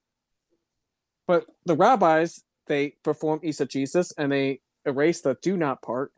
And they say, turn to the majority. Turn to the majority. It's all good. No, absolutely not. Okay. They also say lo baba shamayim. So the Deuteronomy chapter 30 says, Yahweh says that the Torah is not hard. It's not hard, and it's not in the heavens, so that you need to go to the heavens to bring the Torah down. It's not in the depths of the sea, so that you need to go down to the depths of the sea to bring it up. But the Torah is in your heart and in your mouth to do it. Sweet. That's what Deuteronomy 30 says. The rabbis, again, perform eisegesis, and they isolate lo bashamayim. It's not in the heavens. And they'll say, it's not in the heavens, therefore, where is it? It's on earth. If it's on earth, it's in the mouth of the rabbis. That's why you should believe the rabbis. I don't care. I absolutely don't care. So, okay, that's Orthodox. What is conservative? Conservative is those who sort of kind of dabble into the Talmud, but they are very strict in the Torah. What does the Torah say? Then there is Reform. Reform is your loosey-goosey Jew. He's the guy you only go to synagogue when someone gets married, or there's a festival going on, kind of like Christians. So you only go to church on Christmas or something. Same thing. That's Reform. There is a fourth one, which I consider myself, and that is conservative Messianic Judaism. So I am a Jew who believes in the Messiah. I also believe in the Torah. I don't believe it's done away with. Unfortunately, that fourth group is not recognized by the other three. Apparently, I'm cut off from my people. Hooray for me. I don't care. So, why do I bring that up? Because we're going to go into the Talmud. And in the Talmud, we just read that they're going to, in the Torah, we just read that they're going to make garments. Now, we haven't gotten this far yet. We're not in Leviticus, but briefly go to Leviticus for me. Leviticus chapter 21. And concerning the garments that they just told us that they're going to make, this is my first point. In Leviticus 21, verse 10, it says, "And the high priest among his brothers, on whose head the anointing oil has been poured, and who is ordained to wear the garments, does not unbind his head, nor tear his garments." So you have the priestly garments on, and you're not supposed to tear them. In fact, if we reread today's Torah portion, you'll notice that Yahweh is even detailed of the stitching. He wants you to double stitch and blah, blah, blah, blah. Why? So that it doesn't tear. I don't want you to tear the garments. Makes sense. Okay, in Leviticus, the priest is even supposed to take off the garments when they come out of the temple. They're not just to be walking around town with their garments on. No, that's only for the temple duties. Okay? Now, why do I bring that up? Well, because I'm going to show you the Talmud. I'm going to show you that the Talmud is alive and well, even in the Brit Chadashah, even in the Gospels here. And we're going to see it. So, let's go to You know what? Let's go to John. I think John has a better picture of it. John.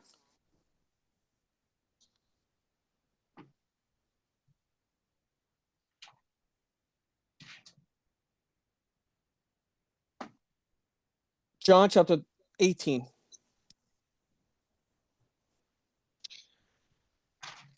So Yeshua gets arrested. Or Peter hacks off one of the guy's ears, which is always amazing. And then Yeshua, of course, heals the guy. And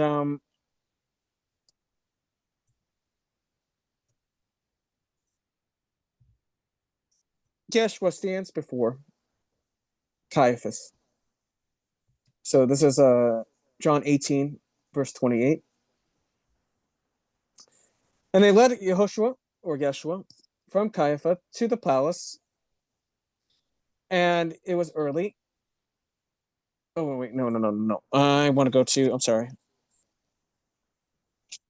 Allow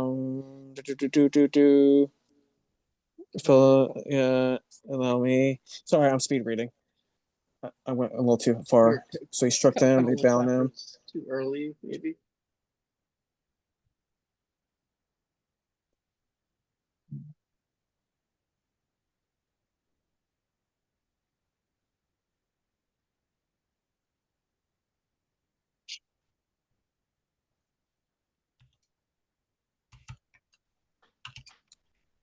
Sorry, I'm speed reading. Just bear with me for just a second, guys. No. Okay. I think I was right the first time.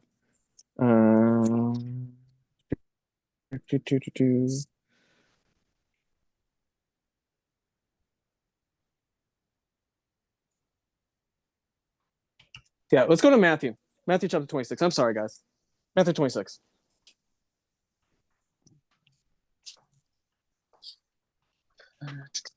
All right. So Matthew 26, and this is verse. Let's start with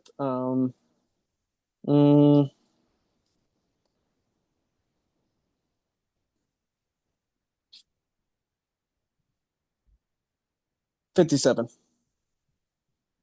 So those who seized Yehoshua, or Yeshua, led him away to Caiaphas, the high priest, where the scribes and the elders were gathered. But Kepha followed him at a distance to the courtyard of the high priest, and went in and sat with the servants to see the end. And the chief priests and the elders and all the council were seeking false witnesses against Yehoshua to put him to death, and found none. Although many false witnesses came forward, they found none. And at last 2 false witnesses came forward, and they said, this one said, I'm able to destroy the dwelling place or the temple of Elohim and rebuild it in 3 days. And the high priest stood up and said to him, have you no answer to make? What do these witnesses witness against you? And Yehoshua remained silent. So the high priest said to him, I put you to an oath. Okay, so he's going to make Yeshua swear an oath. So I put you up to an oath by the living Elohim that you say to us, if you are the Messiah, the son of Elohim. By the way, just for giggles here, the accusation is that he's the Messiah, the Mashiach, the son of Elohim, not the actual father. Okay? At no point does Yeshua ever say that he's the father. And I agree, he is not the father. Verse 64, Yehoshua said to him, you have said it.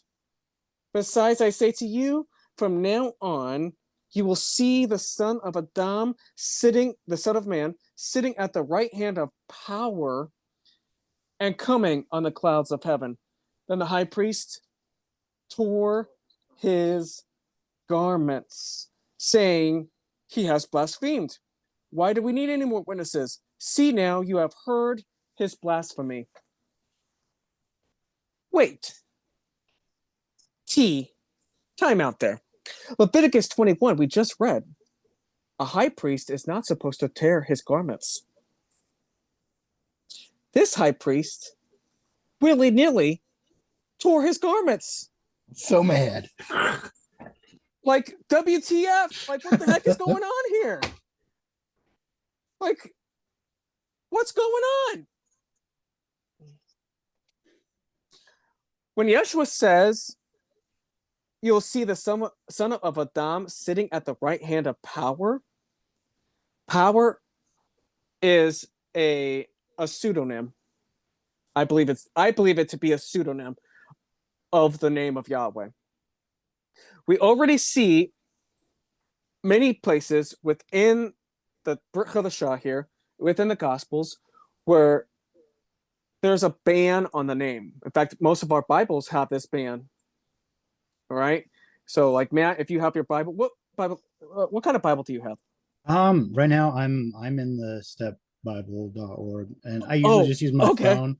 My favorite is the ESV. The but ESV, the English Standard Version. Okay. yeah, but it's Yeah. actually in storage right now. Absolutely. Yeah. That used to be my favorite as well. Now, most Bibles, if you read them, if you read the preface of your Bible, they will admit that they follow a Jewish tradition.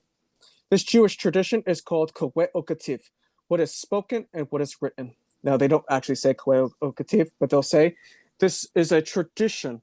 And the tradition is that we're not going to say the Father's name. Yeah. Okay, we're not going to say it. We're going to replace it with Lord, Like, or Adonai. use like the tetragrammaton. The tetragrammaton, yeah, the 4-letter word, yeah. So, just for giggles, I'm going to pull up my ESV here on the screen. So that, again, I don't want to say things and be like, hey, Josh said this, and you just take me for my word.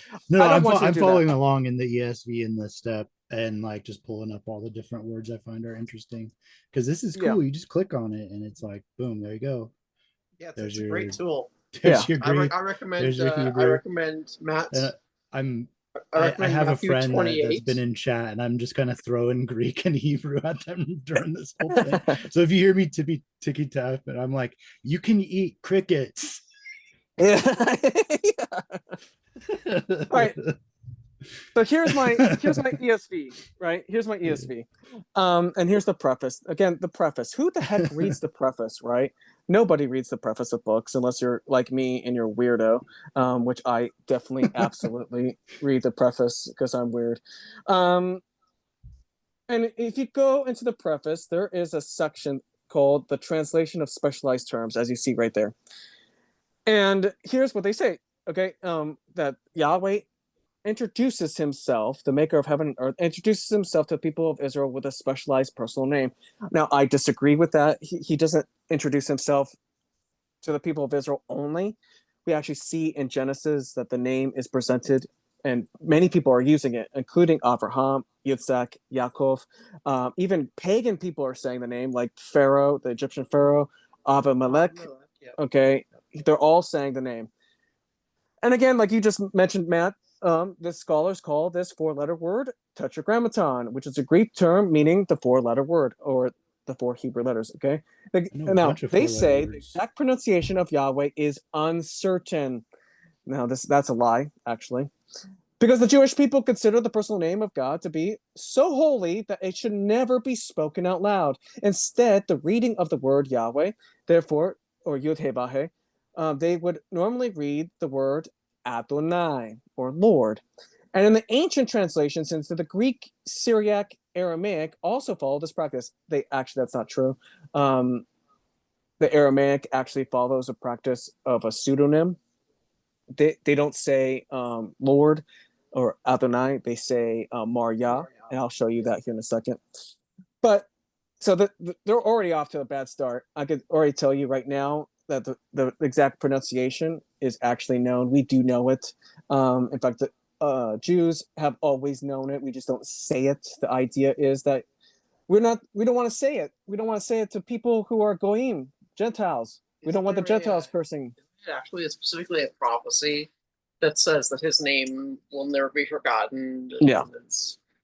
Yahweh said that his name was forever. So if his name is forever, I forget where it's at, though. I'm going to go on a limb, and this is just Joshua speaking. I'm just going to go on a limb and trust that Yahweh meant forever. I don't know about you. It sounds kind of finite. I mean, it sounds kind of final, right? It sounds like, yeah, forever meant forever. If we say that the name somehow got lost to the sands of time, let's go down that road. The creator of heaven and earth, the maker of heaven and earth, his name gets to be forgotten, but somehow we get to remember Zeus, Aphrodite, Hermes. We get to remember Allah and all these other pagan names and deities, but the creator of heaven and earth, his name somehow got lost to the sands of time. Hey, Chad Reddick Ye- is trying to join us. Chad Reddick is trying to join us. Let me participate. I don't So see I anyone hate trying to say join. it, but I do need to be Asking him for a moving credit along. card. Okay. Do you guys do this Okay. every week? We do this every week, yeah. Okay, I would like to come back next week if that's Absolutely, cool. dude. Absolutely. I like Absolutely. learning about this stuff. I haven't decided if I'm going to dump my freezer full of pork yet, but I am definitely I taking get- it into consideration. That's okay, dude. Yeah. I go a little long. I go hours on end and whatnot. No, So it's cool. I get man. it. I enjoy the depth, and I like going into the Hebrew and the Greek because it gives you this broad idea of what's actually being said, not just like Absolutely. the idea that a pastor may have. Absolutely. I'll have Brian, shoot you my phone number and whatnot. So if you want to talk, like Yeah. 1-on-1, or maybe I'm in Spokane, you want to hang, I'm down. Yeah, So dude, I'm Or down. I'm text totally me down. anytime you want as well. yeah. Yeah. I don't know if do you have my phone number, Brian? I'm gonna just like message it to you right now. Yeah, message it to me. I don't think that I do, but we'll Yeah, change we that. we always just get together on Messenger and Evelyn wants to know if you want. So there's this Bible. It's called the Mhm. ISR, or the Scriptures, and what Okay. it does is it places the correct names of Yahweh in Hebrew. It puts it back in the text. Okay. And Okay, I've done a little bit of a study on that and I find it so confusing that like every time it's like a different word, but they use the same word in every place. yeah, Like in English, they'll use the same word in every place, but like in the Hebrew and the Greek, it's all different. They're all different words. I definitely can talk with you further Yeah. about it. Yeah. Okay.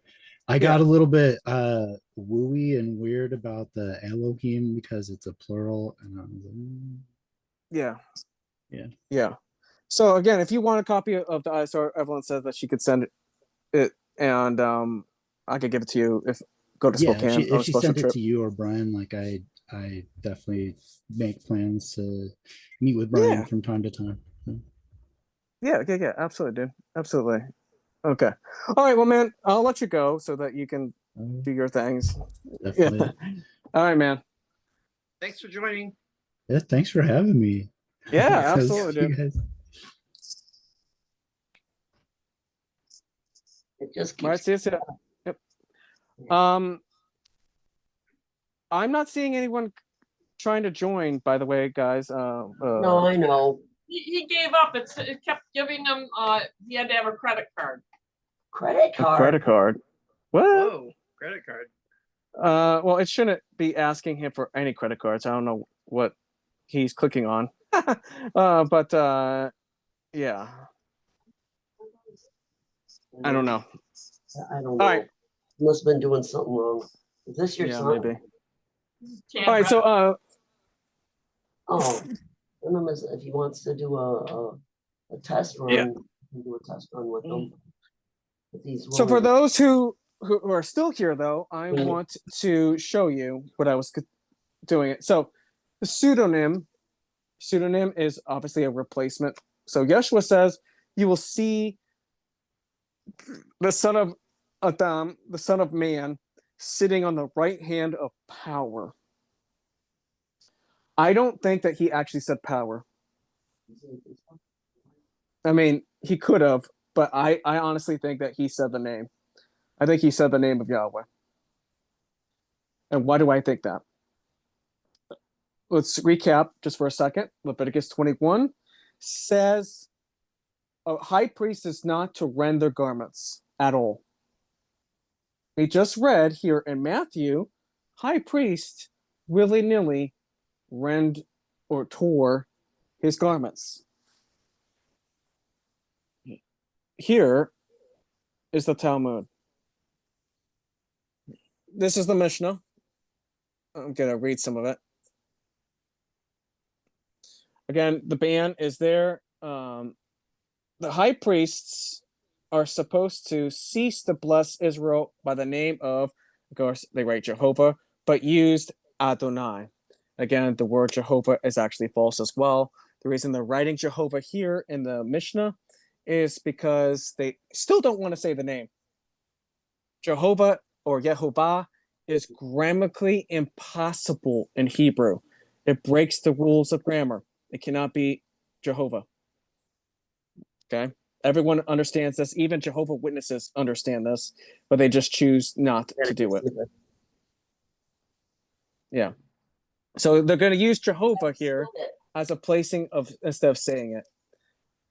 Because I think when you record this, it doesn't have your it's just a voice recording, so it doesn't have all these attachment thingies. Oh, well. I don't know. I'm just wondering. Okay. I don't know. We'll have to look at it. I mean, we've done video. I've done video and audio before on okay. recording. Yeah. All right. So that is Tract Yoma, chapter 4. It says that we should cease to bless the children of Israel by the name of Yahweh. In chapter 7 of Yoma, according to the Mishnah, it says that, and I'm going to click on it here. He says, sure, that'll be fine. The what? Evelyn can friend Chad Reddick on Oh. Facebook. What did you say? He says that's fine. You can friend him. Okay, tell him thank you.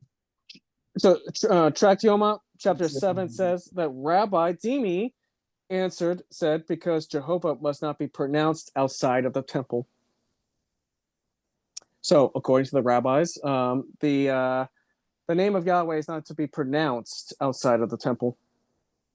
But again, they just banned it by saying you're not to even bless the people.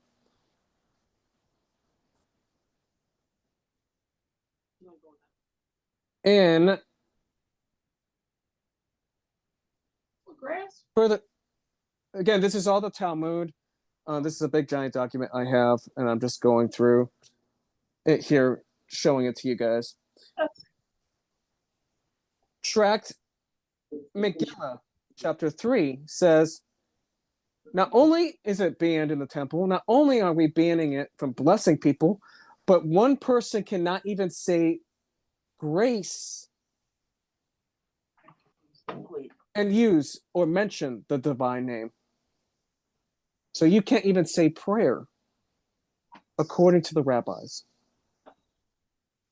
It's very interesting because we see the name being used over and over again by random people throughout the Bible, throughout the Tanakh.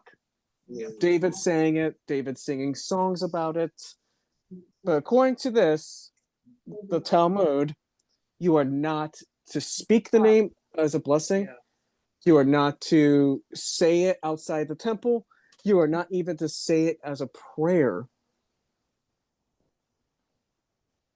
Okay. Here's the Mishnah. This is the Tract Sanhedrin in the Mishnah. It says this. This is Mishnah number 6. A blasphemer. This is where we're going to get into tying it together, okay? So just bear with me here. A blasphemer is not guilty unless he is mentioned. So let's say that Brian said the name, or no, let me pick on one of you ladies. Let's say it's Lauren. Lauren said the name. She said Yahweh. And now we're going to have a court hearing. Now we're going to have a stand before the Sanhedrin, and we're going to try in in a trial, we're going to try Lauren here because she blasphemed. She said the name. How dare her? Tisk tisk. Yep. So it says that a blasphemer is not guilty unless he mentioned the proper name of God, says Rabbi Yehoshua. Through the entire trial, the witnesses are examined pseudonymously. So they're going to use a pseudonym when they're presenting their case, these witnesses. And they're going to say that the blasphemer said, so Jose shall be beaten by Jose. Now, Rashi, which is a rabbi, explains that the name Jose was selected because it contains 4 letters and does the name of Yahweh. When the examination was ended, the culprit was not executed on the testimony under the pseudonym, but all are told to leave the room except the witnesses, and the oldest of them is instructed, "What did you hear exactly?" And he does so. And then the judges will then arise and rend their garments. They are not to be mended. The second witness then says, "I heard exactly the same as I was told." So says the third witness, etc. Again, So are you saying the rabbis were telling people they could not say the name of Yahweh? Is that yeah, so I'm showing you that in the Talmud, in the rabbinical collection of commandments, rabbi traditions, okay, they're saying that if someone is guilty of saying the name, we're going to have a trial. And then we're going to have witnesses. And the witnesses are going to use a pseudonym. And then then they're going to take a recess. And then the witnesses are going to just be with the judges, okay, the Sanhedrin. And they're going to say the exact name. And when the judges hear that the exact name is being used, they're going to tear their garments.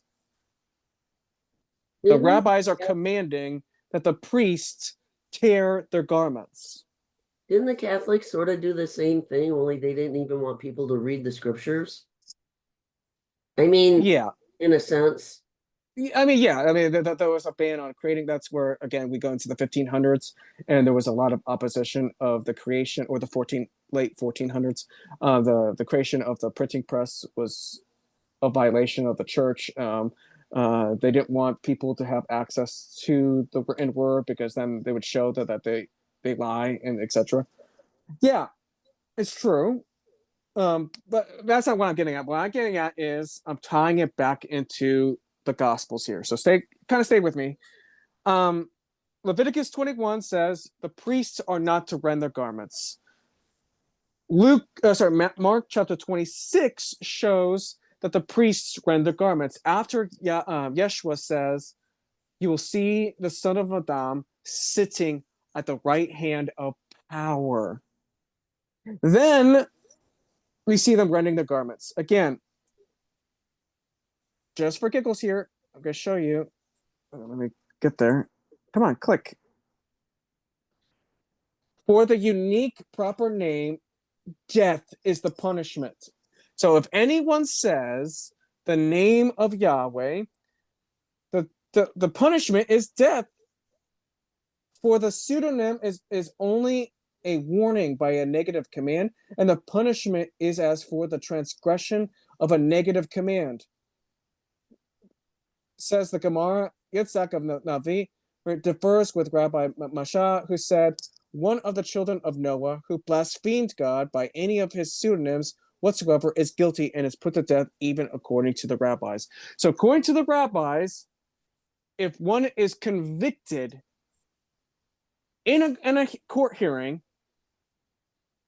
of saying the name, they have blasphemed and thus put to death. Okay, this is all according to the Talmud.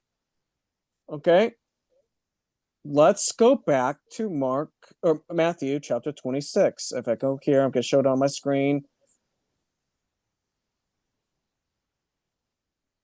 Matthew 26. Again, this is 64. again, Yeshua is in a trial. He is standing before them. They're bringing in false witnesses. And he says, I put you to an oath. I put you to an oath, which means Yeshua has to swear by the name of Yahweh.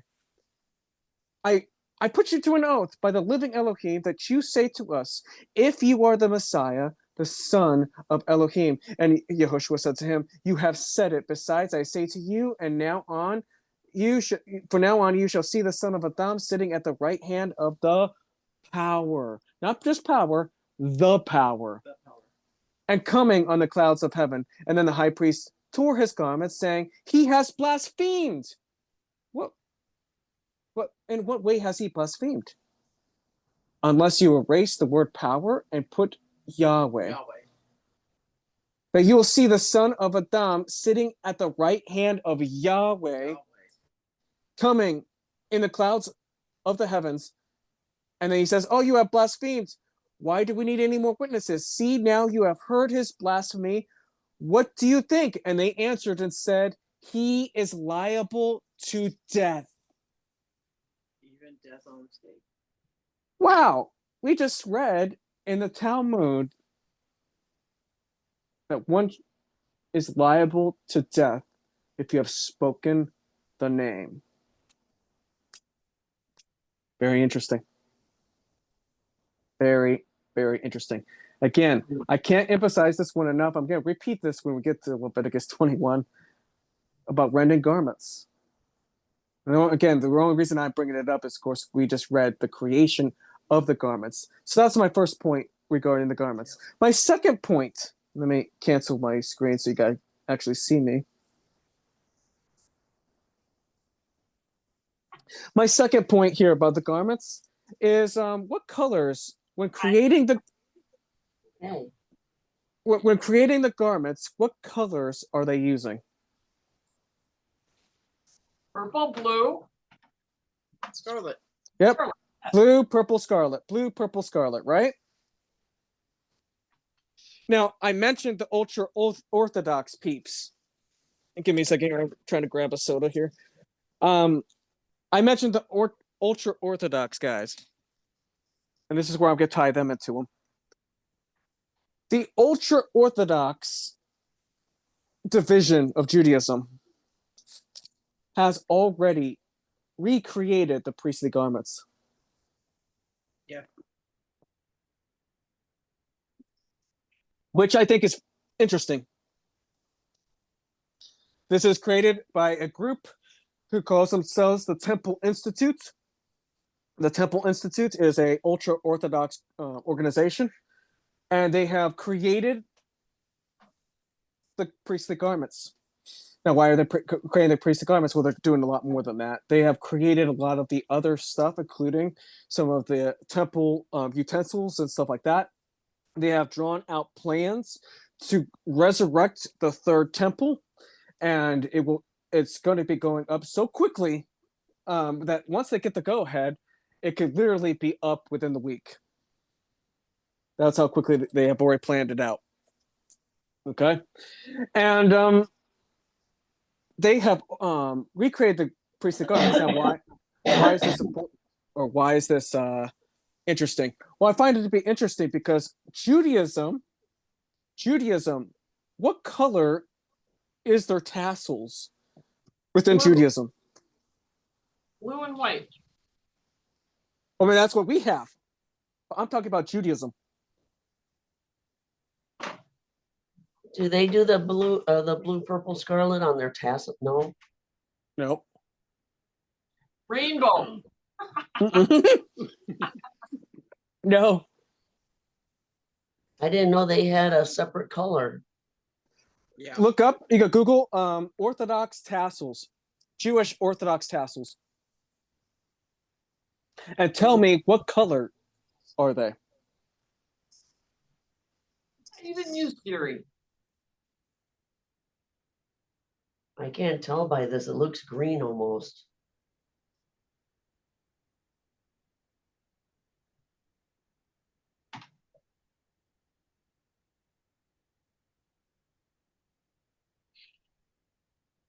Here, I'll Yeah, because I'm Google not getting any colors. I'm getting everything else.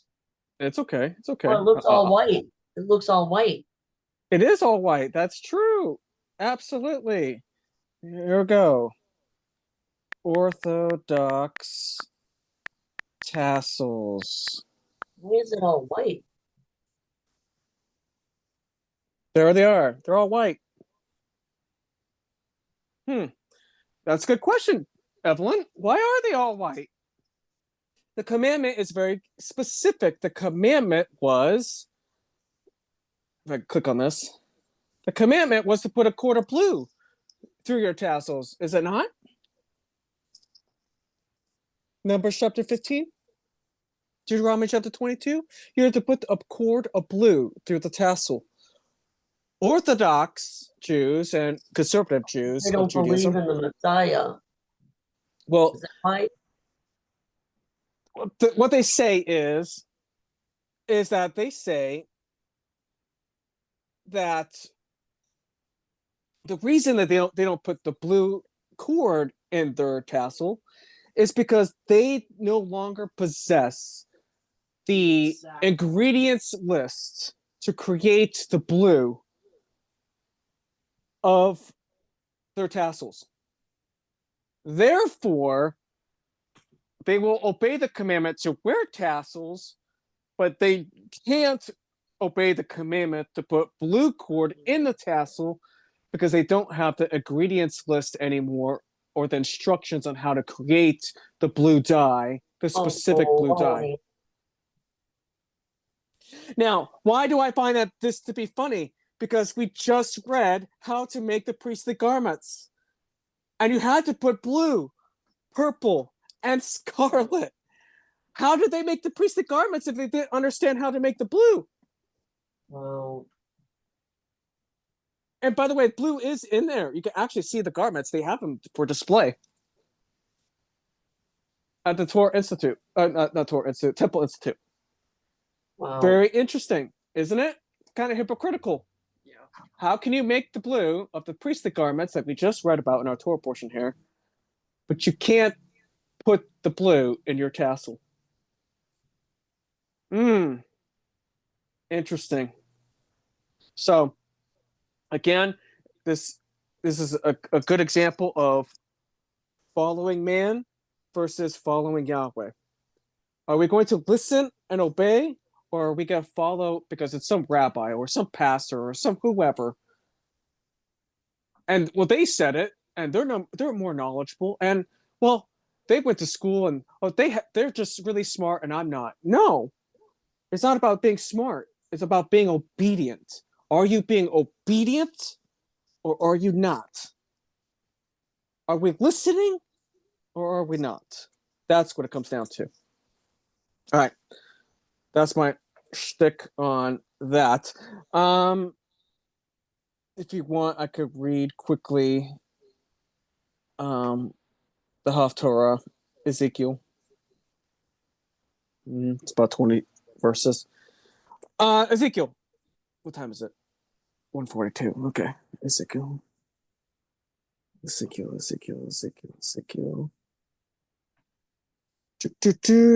Daniel, right there. And we're in Ezekiel 43.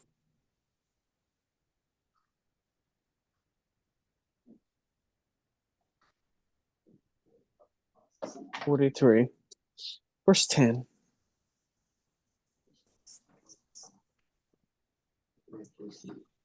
Son of man, explain the house to the house of Israel, and when they are ashamed of the crookedness, they shall measure the measurements. Again, I went over this earlier. Kind of interesting. And since they have been ashamed of all of that, make known to them the design of the house and its structure, its exits, its entrances, its entire design, and its laws, and all of its form, and all of the Torot, or Torah. And write it down before the eyes, so they observed its entire design, and all of its laws, and shall do them. This is the Torah of the house upon the mountaintop. All the boundary of it, all around, is most set apart. See, this is the Torah of the house. And these are the measurements of the slaughter place in cubits, the cubit being 1 cubit and a half breadth, the base of 1 cubit high and 1 cubit wide, and a rim all around its edges of the one span. This is the upper part of the slaughter place. And from the base of the ground to the lower edge, 2 cubits, and the width of one edge, 1 cubit, and from the smaller ledge into the larger ledge, 4 cubits, and the width of the ledge, 1 cubit. And the slaughter place hearth is 4 cubits high and 4 horns extending upward towards the earth at the hearth. And the slaughter place hearth is 12 cubits long, 12 wide, square in its 4 corners. Its ledges and its ledge is 14 long, 14 wide on all its 4 sides, with a rim of half cubit around and the base of 1 cubit all around, and steps facing east. And he said to me, Son of man, thus says Master Yahweh. Again, this is where the Adonai is right next to the name Yahweh. So is Yahweh Adonai? Yes, he is. But is that his name? No, it's not. Adonai Yahweh, Master Yahweh. By the way, that's where, again, that Aramaic comes from. Master Yah. Okay, Master Yah. In the Aramaic Targums, which is the Aramaic collection of like the Torah and some of the prophets that we have, instead of saying Mar Yah, they will just put 2 yuds, and that's supposed to be Adonai and whatnot. Josh, Okay, what? before you leave or end it, I really want to know about that Be Still. Oh yes, the homework assignment. Yeah. Because I was I- reading a lot of different things and I got a little confused, but I mean, that's my favorite verse. Yeah. I'll be honest and tell you that the homework assignment of Be Still, it's a trick one. It's a trick one. So I'm sorry. I will explain it though. All right. Again, the idea is that for that one though, you're just researching the words. You're paying attention to words. That's all we're doing. But I'll go through it here in a second. Let me finish reading here. And you shall take the bowl, the sin of offering. Hold so on, both- Josh, Lauren's What? gonna leave because we're getting a snowstorm right now. So Okay. I'm just gonna walk her to the door. Oh, okay. Okay. Yeah, it's coming down pretty bad and I don't want her driving. Oh no. It's kind of snowing here. It's like off and on here in Washington. It's what there? It's snowing off and on here in Washington. Oh, we're getting kind of a snowstorm, so Oh yes. Absolutely. Well, we'll see you next time, Lauren. I'll tell her what was said when she later. Oh, okay.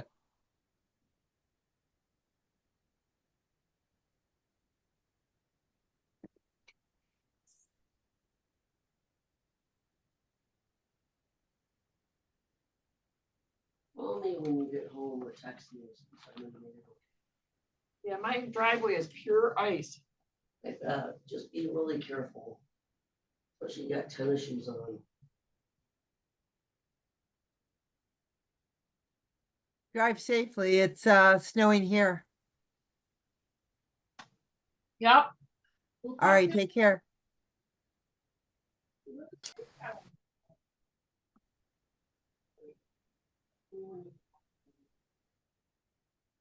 Oh, Linda, bye. Okay. I wasn't done, but sure, Linda, sure.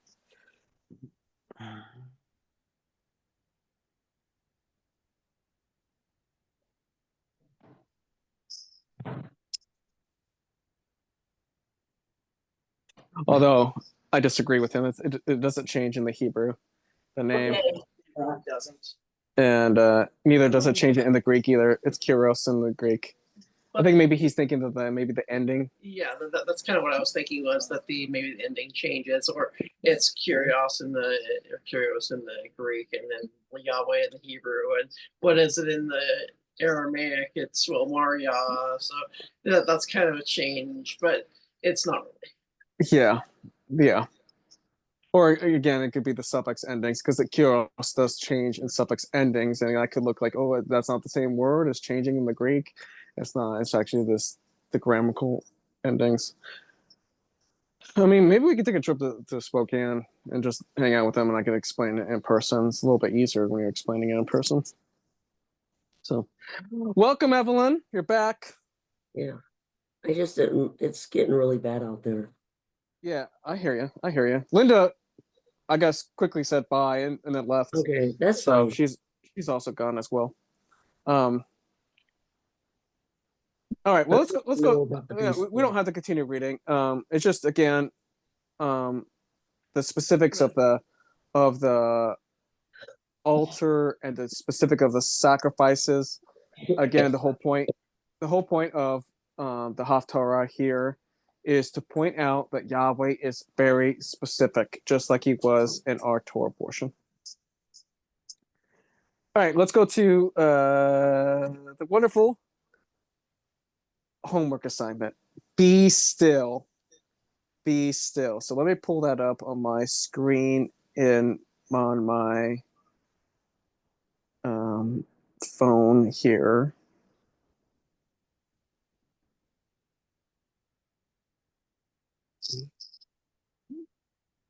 Oh, stupid. All right. Give me a second.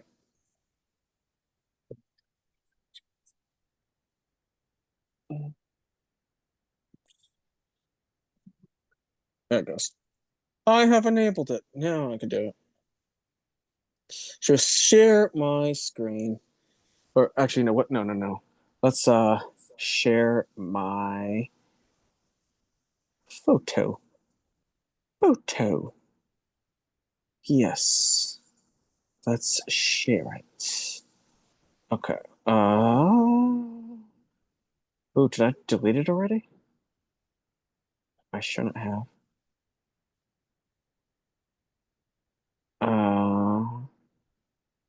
I might have already deleted it. My bad. Give me a second. I didn't mean to delete it.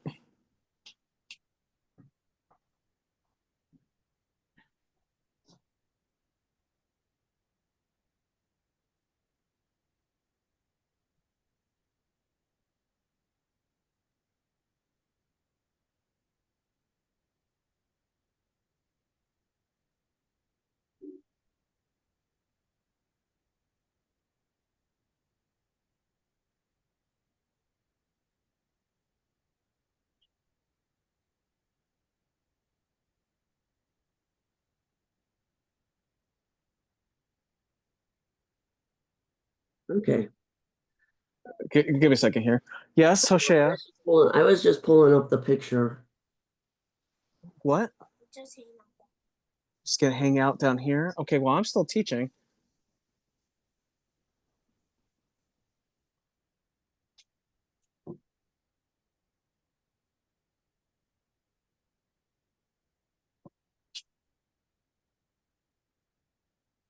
Yeah, go ahead and send me the picture again, Evelyn.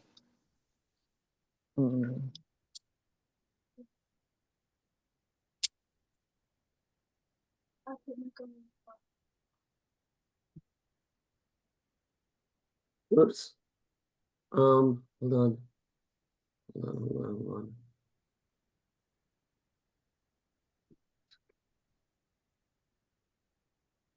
I'm not as good doing stuff on the phone as you are.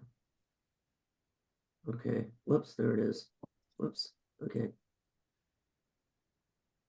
Where do you want me to put it?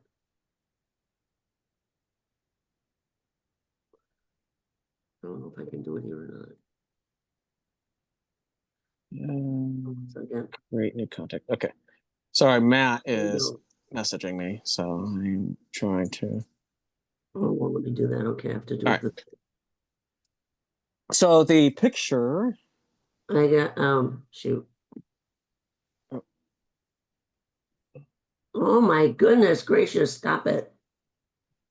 Here you See, go. I'm glad that I'm not the only one having some troubles here. Okay, there you are. You get it? Whoops, I sent it to the wrong person. There you go. Sorry. Did you get it? Yeah, I see it. I see it. Okay. Okay. So, let's go to that picture and I'll share it. I'll put it up on the split screen. Obviously, you could see it, but I will again put it up. So let's share.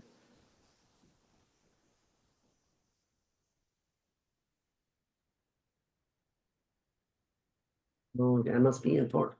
Hold on. Hello? No, not yet. We're finishing up here pretty soon. Okay, I'll call you back as soon as we're done. Okay. My sister had surgery and they let her go home because they think that she told them I was living with her because she wanted to get out of there. And Okay. she called and I just want to make sure she's okay. So I'll call her back.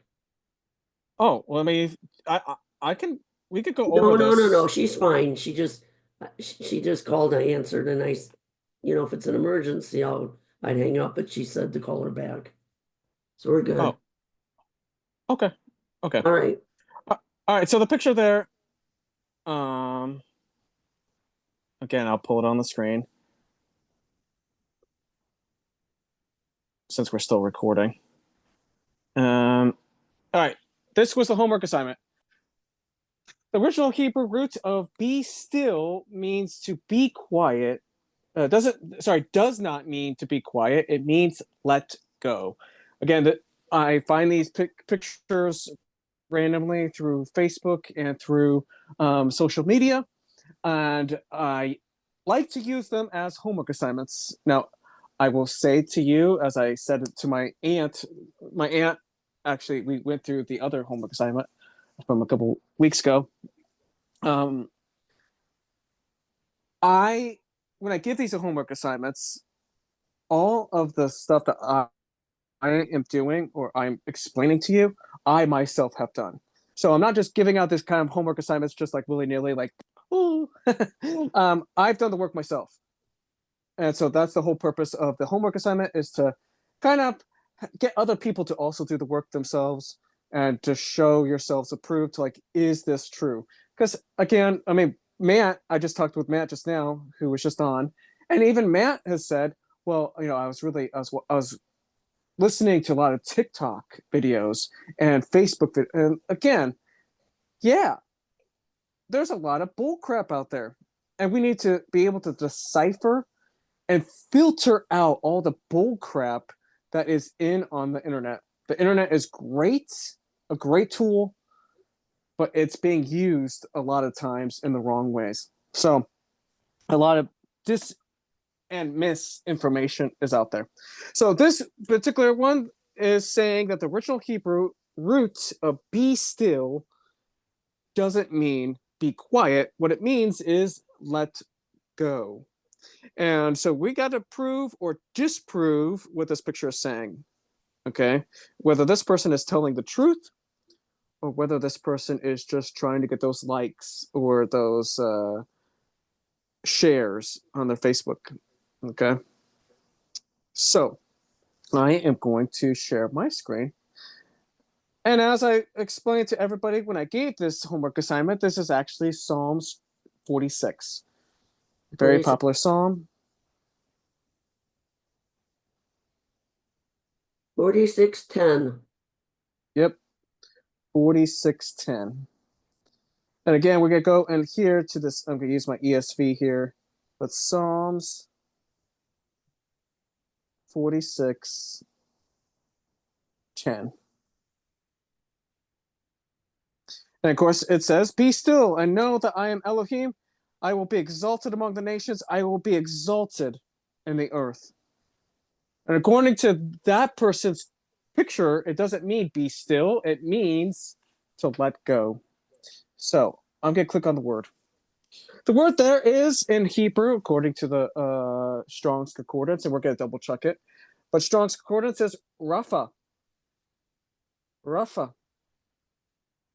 Okay, I'm gonna double check myself. I'm gonna look at the Hebrew, and I'm gonna go here to Hebrew. I'm gonna go to the writings, Ketuvim, Telehim. I'm gonna go to 46. I'm gonna go to the bottom. Oh, there is it. There it is. Harafu. So Rafa is obviously the the root word, Rafa. And here it's Harafu. The u, de u. So to be still and know. Know what? Ki Anoki Elohim. That I am Elohim. Okay, awesome. Sweet.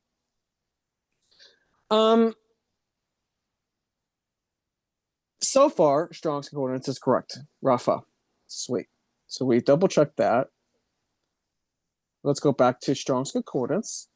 Strong's Concordance, I'm going to view the full definition. Strong's Concordance says that Rafa means to sink, to relax, to let drop, be disheartened, to relax, to abate, to let drop, to abandon, to refrain, to forsake, to let go. Well, there's that one that he said means let go, to let alone, to be quiet,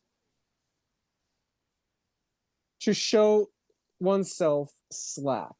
There were some verses that I saw that said this to cease. Yeah. Yeah, to withdraw, to cease, to idle. That all sounds great. Sweet. So far, so good. Right?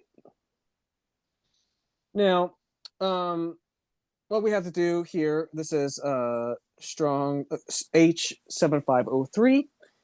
And of course, now you would do the just for giggles. Now, do we honestly need to go into the Greek? We don't need to, technically speaking, because the picture said that the Hebrew word root was meant to let go. And that's true, it does say that. But for giggles, I want to know what also the Greek equivalent is, because, well, I'm Josh and I'm weird like that. And I just want to know the full scope. I feel this need to look at everything from all angles. It's just my OCD, what Jess calls my autism. Anyways, all right. So I'm gonna go. What I'm using, you can't see on your screen, but I'm opening up the new Brown Driver Briggs Guinness Hebrew lexicon. This is also parsed to Strong's Concordance. It says 7503 Rafa, and it gives the same various words and definitions. Again, to drop from the work in fear. In Nehemiah chapter 6 or Nehemiah chapter 6, the same word is used when they say they drop their tools from the work in fear. That's exactly the same thing. To lose heart, to energy, etc., etc., etc. Now, with this word, we actually don't have a in the Brown Driver Briggs here. He does not give us the equivalent of what is in the Septuagint, unfortunately. So we can't. I don't know what that is. So now what do I have to do? Well, now if I want to know what the Greek is, I have to actually look it up myself again. So we're gonna open up. I'm gonna close that. I don't need to see that weird guy. We're gonna open up Step Bible. And I'm gonna go to Psalms. Oops, stop. Psalms. I'm gonna go to 46. And I'm gonna go to verse 10. This is where it's kind of nice if you have the Septuagint already marked as a selective. It will open it all up for you. That's nice. And again, to be still is right there, confirming again Strong's Concordance, Rafa. Again, I can see the Rafu right there. Hooray, hooray. Now I'm gonna start looking at things. Because it's not gonna tell me what things are. Okay, so I need to actually click on things. To be occupied, devoted, emptied. This is Scalazzo. Scalazzo. And okay, clicked. And to come to know. So that's the word know. That's this word in Hebrew right here. So this is the word. Scalazzo. Scalazzo. My Greek is horrible. So and it says to devote oneself, to be unoccupied, to stand empty, to be. Let me actually open that all the way up. Yeah, right here. So to be devoted to be unemployed, to be at leisure, to be leisure for a thing, to devote oneself entirely to a thing, to be unoccupied, to be empty. Sweet! That would make sense. I want you to be unoccupied with anything and know that Yahweh is Yahweh. That makes sense. Be still and know that I am Elohim. Yep. If it's to devote oneself, devote your time and energies to understanding that Yahweh is Yahweh. Absolutely. 100% that's what the Greek is saying. But here's why I told you guys it was a little bit of a trick. Because is that picture that we just saw, is that picture true? Well, yes, it does mean, right here in Strong's Concordance, it does mean to let go. Absolutely. Absolutely, it does mean to let go. But it also means to be quiet. It's right there. Number 4, to be quiet. So, is that picture correct? Well, yes, it is correct, but no, it's not correct. Partially. It's halvesies. Okay. Now, why is it halvesies? Again, let me end my thing here so I can pull back up the picture. So the picture should have had multiple definitions. Well, the picture, if we actually, let me bring it back up on the screen here. Let's look at the picture again. Be still doesn't mean be quiet. It means let go. It's correct. It does mean let go, but where they go wrong is where they set a very permanent. It doesn't mean. What they should have said is it also means. The be still also means be quiet, but it means also let go. That's what they should have said. Okay. I got you. But they went to the full form of like, well, it doesn't. It absolutely doesn't mean. No, it does. But what does it mean to be quiet or to be still or to let go? It means to let go and be quiet or be still of all the stuff around you and know that Yahweh is Yahweh. That's it. That Yahweh will be exalted in the heavens. He will be exalted on the earth. There is nothing more important than our Creator. Absolutely nothing. Your personal drama in your life means nothing when compared to the knowledge and relationship of Yahweh. That's it. And when we understand that, then life gets to be very simple. Then we begin to say, oh man, I'm going through some crap. And my crap is really hard. But if I just be still, if I just let go, if I just be quiet and recognize that Yahweh is Yahweh. That's the amazing part. That's what the message is trying to say in Psalms 46. That makes sense? Yep. Yep. So that is the trick one. It's a halvesies. I'm sorry. I threw it to you.